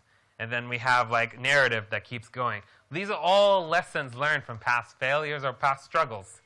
So every time you get out of this, I guarantee you, every time you get out of this swamp, you've learned something new. Either for your timeline, for your team management, or for your game itself, or your own personal scripting knowledge. That's not me. But I am Brown_Lantern, 2 blocks to quit. If I have time, I will take any questions. No questions? Not one? You, young sir, with the pocket watch. Is that a fidget spinner in Destiny? It kind of looks like it.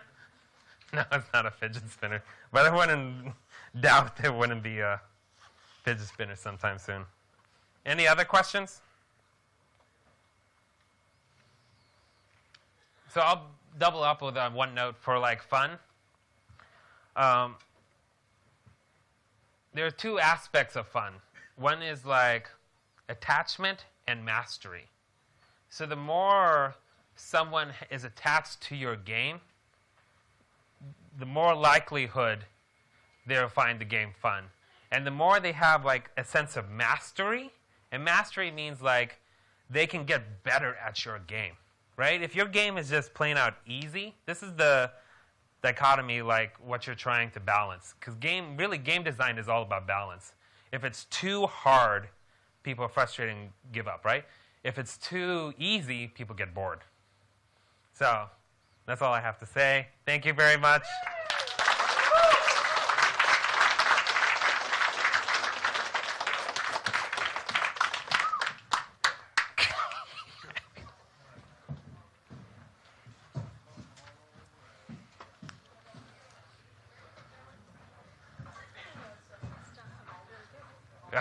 Ladies and gentlemen, that was 2 Blocks to Quit. Once again, if you have any more questions about anything you've seen today, do not hesitate to reach out to the developers here. A lot of you I know are on the dev forum. Shoot us a message. Ask your questions. We're happy to answer anything you have. All right, so we are setting up here for the final session of today. So get that energy back up. Open your eyes. Nap time's over. We got one more left here. This is going to be a fun one because it requires your engagement as well.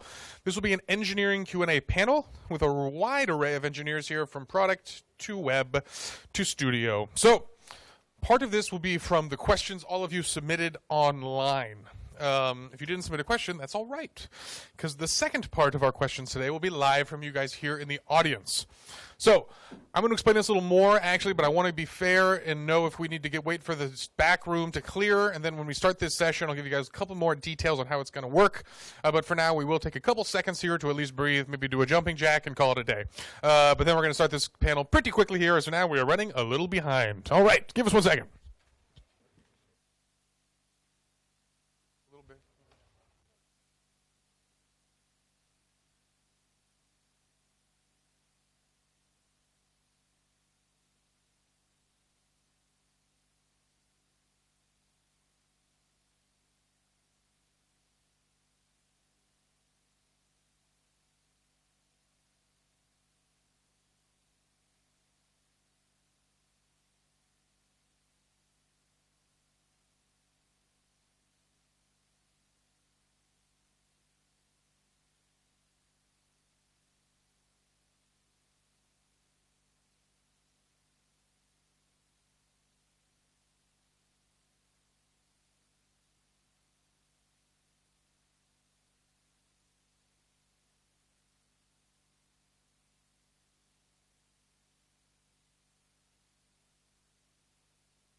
You got so look, you got so look, yes we love. And keep the fires burning, baby. Keep the fires burning, baby. You got so look, you got so look, yes we love. And keep the fires burning, baby. It keeps my fire burning, make it hot. Yes we love.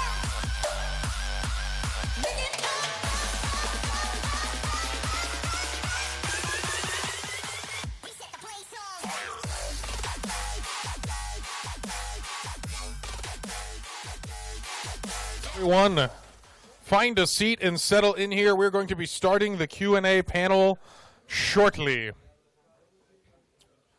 For everyone trickling in, I will share some of the details for how this is going to work. The first part of this panel will be from questions you all submitted online, as you guys may know. Yes, but the second half is going to be questions you folks may have in this room. So, if one of you has a question that is just burning to be answered in a public setting, you're going to proceed to the back of the room where you will find Dice-Off. Dice-Off, say hello, the tall man, where you will share with him, yes, applaud Dice-Off, share with him your question. He can help you refine it if it's not clear enough or anything, but really it's just to get you comfortable talking. Then you will read your question to the Q&A panel, and they will answer it. There will be a microphone back there, so feel free to do that. So, generally, I had a quick question. How many of you guys saw the Q&A panel at RDC US? Oh, good. Oh, excellent. Perfect. We're going to be using a lot of the, more poignant questions from there. I know there are some real hot topic questions from the community. We're not going to try to shy away from those at all. We're going to try to address it. Okay. But while we are answering these questions, if you have a question of your own, please proceed to the back of the room, talk to Dice-Off. We're going to set you up with a microphone, and during the second half of this presentation, we're going to go through and read those questions. Okay, so whoever, during this time, you get a question, proceed to the back. All right, you know what? Let's get started here.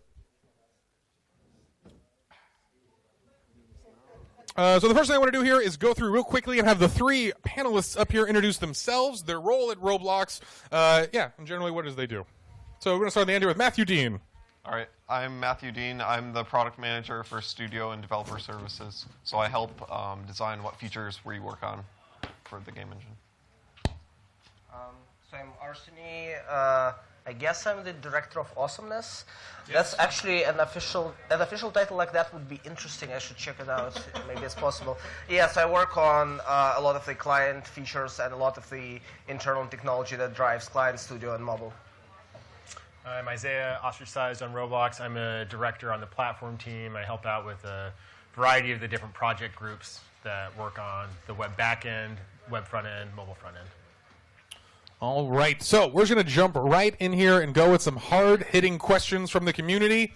For you guys up here, we know we've roughly assigned these questions. That's not a requirement. A lot of you haven't seen these, so if one of you also wants to answer or add to the conversation, feel free to let me know. However, this first question is from Matthew Dean, and it's a popular one. Recently, a change was done to the website that replaced viewing all servers with only servers that friends are playing. Why was this change done? Yeah, so that's a good question. So long term, what we want to do is give you guys the APIs and the functionality to make your own matchmaking systems for your games so that you can have players of similar skill levels playing together. We don't think it's a great experience that you would have to go to the server list and browse and keep scrolling indefinitely and try to find your friend. That's why we have functionality like if you go to your friend's profile, you can join their game directly. So we want to instead provide the features that will let you do matchmaking so players don't have to hunt for a server to find. They can just automatically join a suitable server. All right, thank you, Matthew. All right, let's keep going here with some web questions. One for Isaiah here. User safety and satisfaction is obviously a major issue on the Roblox website. Bot accounts run rampant, causing many developers frustration, users and groups to suffer. This person is very passionate. They exist only to trick innocent players into releasing their information. What are you doing to stop bots, and what can we expect for the future of stopping bots? Sure, yeah, so this is near and dear to us as well. We recognize it's an issue, pretty pervasive and negative. So we have a team that is currently dedicated to addressing this. I don't want to go too much into the tactics that we're going to use.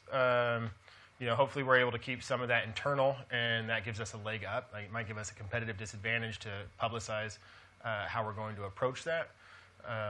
But it's at the top of our minds, and we're addressing it. We're basically trying to be more proactive in terms of addressing it rather than reactive. All right. We're going to toss out one more web question here for Isaiah. Are there any plans to make Roblox more accessible to international users? That is, translating the website, maybe languages such as Spanish, German, or Chinese. Another slow pitch, please. No, yeah. So we starting, I guess July 1st was the official spin up of the international group. 5 engineers. We have a product manager that is working with this group. We're actively laying the groundwork for this on the platform side. You guys have probably seen some of the work in the engine. I know that you guys are pretty savvy. You might have seen like font sets or these types of things. There is a pretty deep roadmap. We have a couple initial languages that we want to target. There's a timeline within this year that we're hoping to achieve to do something like that. And it's under heavy active development right now. All right. Like a small addition, we are actually translating some of the in-game text that is available to the users as like in our scripts.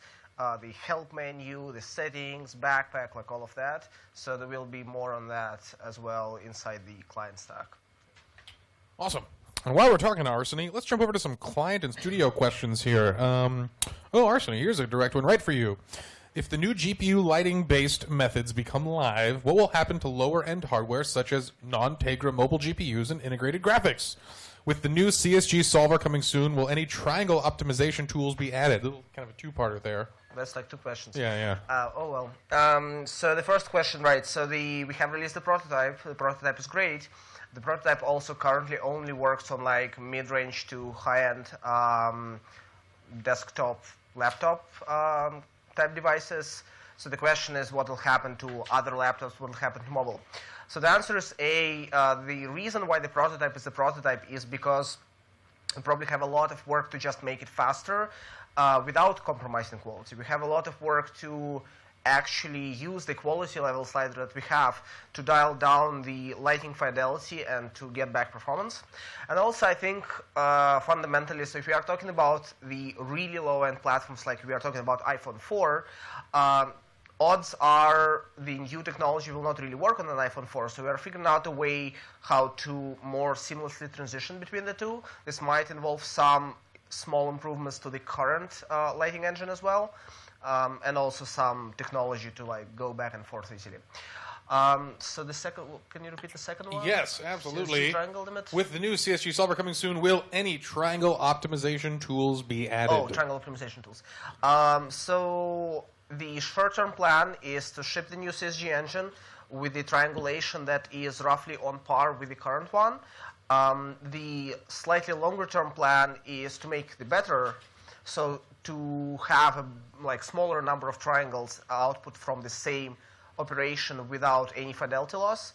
And then after that, I think probably later this year, maybe early next year, we'll start working on the triangle optimization tools that potentially make your mesh slightly less precise, but will have much fewer triangles.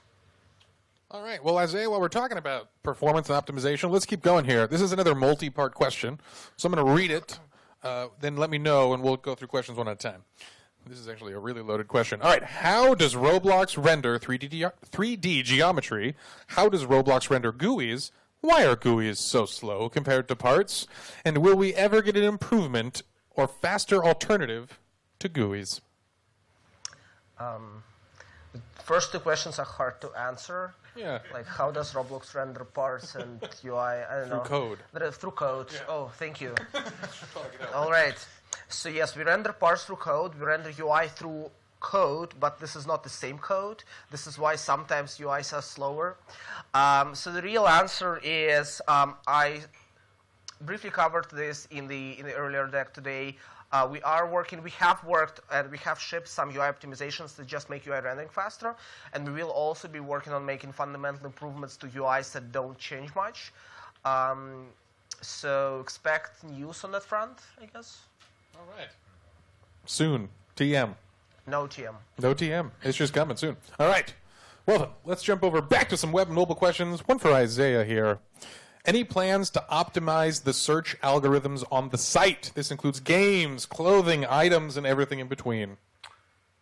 Did we plan these questions? These are These are all slow pitches. Okay, this is awesome. Is this too slow? All right. No, this is great. And once again, if anyone out there is getting burning questions that can stump Isaiah, gladly proceed to the back and ask those questions. We'll ask them here. So we also now have a dedicated discovery and search team.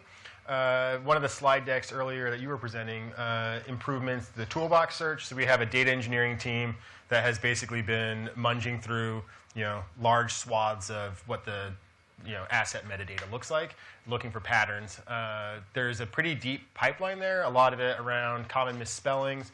So some of the metrics that we're plotting with respect to that are, the number of search terms that return no results. Looking for, neighbor is a really hard word for a lot of people to spell, apparently. And so a lot of misspellings of neighbor come up with nothing. We did some core infrastructural work that has actually opened up a lot of possibilities for us as well. So the search framework that we're using, we upgraded to the latest version. Significant performance increases there. Fewer timeouts. That may not be super transparent. It probably feels a little bit nicer, and you're not really sure why. But generally, because of those performance improvements, we're seeing fewer timeouts. And the other areas of focus are a lot of personalization for the results. So results around your specific user context, awareness of that, what your friends are doing, what your social structure is doing. And tailoring those results along those lines. But there's a very deep, Deepak Sorkis is the product managing that, dedicated engineering team, and a deep pipeline. So we'll be, you'll be hearing news for years to come on developments in that front. All right, pretty good. I found a good one for you next round, so it's gonna get hard. But let's go over to Matthew Dean to tell us a little bit about group games. There's been a lot of talk recently about group games. What can you share with us about the overhaul of this feature or any future plans?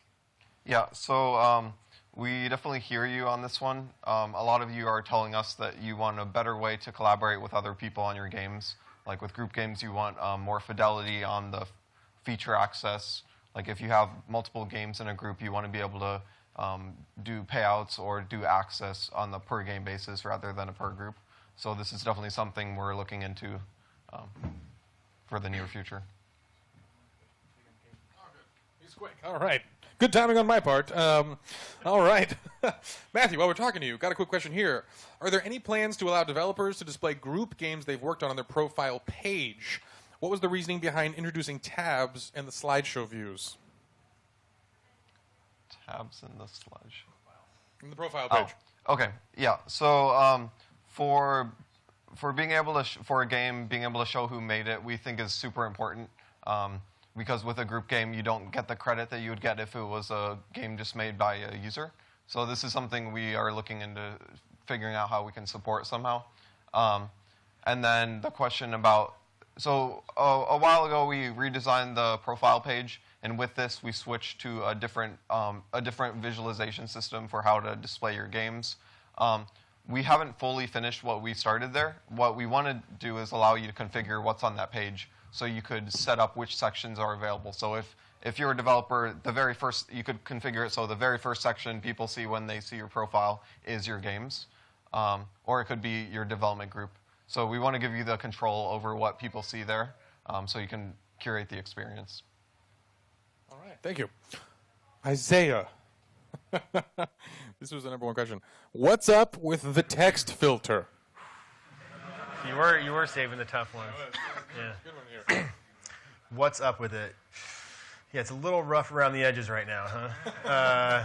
So what's up with it? One of our primary concerns, one of the things that we're deeply concerned about is safety of the player community, especially for our younger audience.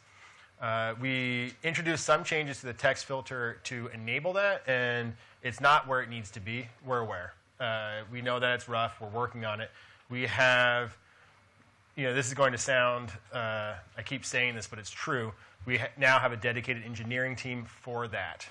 You can basically take away, when you ask these questions on the product side or on a specific engineering focus or performance or something like that, if there's a dedicated team to it, it's like one of our core focuses. If there's not a dedicated team, then we might be able to interleave it tactically. But we have so much that we need to do, and we don't have enough people. We're hiring aggressively, and we're really trying to move the platform forward. So we have to be very diligent about the decisions that we make and what we want to focus on. Text filter is core to the social experience, and you can bet that we're dedicating a lot of attention to it, and we're trying to make it better right now. Awesome. Thank you, Isaiah. We'll get some hard ones for you, too. Once again, everyone out there, keep thinking. That was pretty good. We'll get some real hard ones. Everyone out there, keep thinking of questions. In a couple minutes here, we're going to ask for you guys to step in the back there and ask them, but not quite yet. We've got a couple more burning questions from the community. Let's jump over back to Arsony. Here's a couple quick ones for you. Does Roblox have plans to increase decal resolutions? Soon TM. Soon, all right. That was, I guess, a quicker one than I thought. Yeah, I can expand a bit on this. A lot of people have been asking for this. The current limit is 1024. 1024 is a pretty good size, but some people want like a 1080p background or something in their game. So there is a big technical limitation right now, which is that the backend can only serve one version of the image to everybody. This means that you will upload a 1080p image, and then you'll open your phone on the iPhone 4, iPhone 5, whatever, and it will significantly increase the chances that your game will crash due to out-of-memory reasons. So we have to change the backend to be able to generate multiple platform-dependent versions of the image to make this change, and this is kind of what is blocked on. One more quick one again, Arsony. Do you have plans to increase poly limit? Yeah, so there's two poly limits right now. One is for mesh parts, one is for CSGs. For the second, for the CSG v2, there's actually a slight bump in the poly limit. I think the current one is like 2500, and the new one is like 3500 or something like that. So fundamentally, it's kind of the same story. We can increase it to be a very large number, but a lot of people aren't necessarily cognizant of the fact that the more triangles you have, the more memory it takes, the slower it gets to render.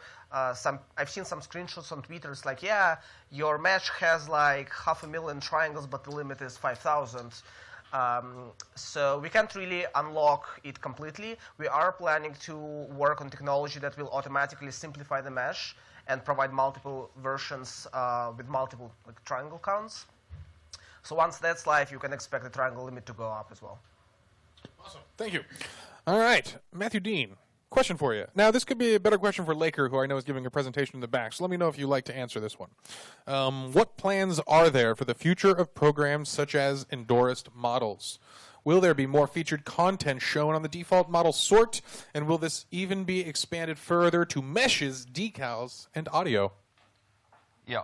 So for those of you who don't know, the endorsed model program is something we had where we as Roblox would go through the toolbox of user-created models and select those that we thought were of exceptional quality, and we'd star them at the very top of the toolbox. So when you open Studio and you went to drag something into your world, all of those models are endorsed. We haven't made many changes to the program recently, and this is because long-term we want to automate what we show in the toolbox so that we're showing the best content, and we don't think that we as Roblox are necessarily in the best position to pick the best models. Oftentimes it's the developers who are able to tell what models are really high quality and what models they want to use in their games. So long term we want to phase an endorsed model program out in favor of an automatic sort showing the best models.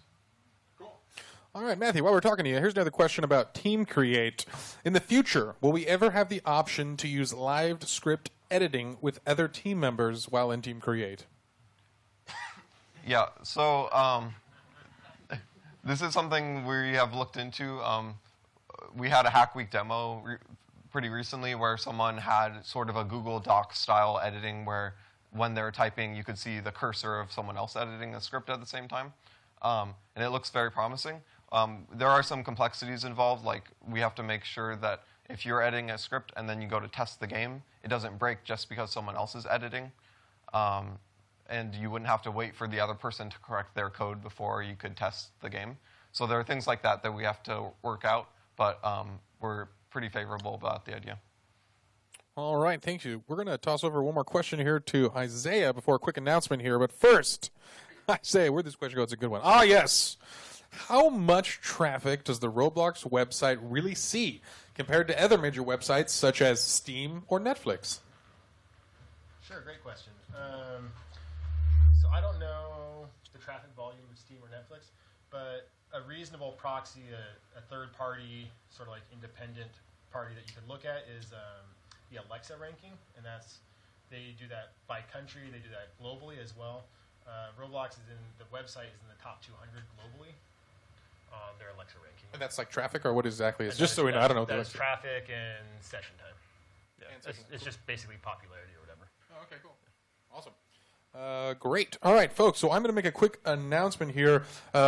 Fortunately, at this time, the camera crew, I think, needs to take a time to move downstairs for the tournament where they will be preparing for the major live stream. I also want to take this time to note we want to get questions from you guys in the house here. So if you have a question, please stand up and proceed to the tall Dicesoft in the back, and Kelly there, our friendly hosts who have a microphone. And feel free to step back there and line up and start asking questions. While you guys are going through that, I'm going to ask them, I think, one more question here while you guys start collecting your thoughts. And go ahead and have them line up maybe the other way so they can look on stage and not have their backs to us. You want to ask a question to our audience here? No, you can ask questions. What do you have? For the dynamic LOD system that you're describing, would that also be predicated on the dynamic decal, like serving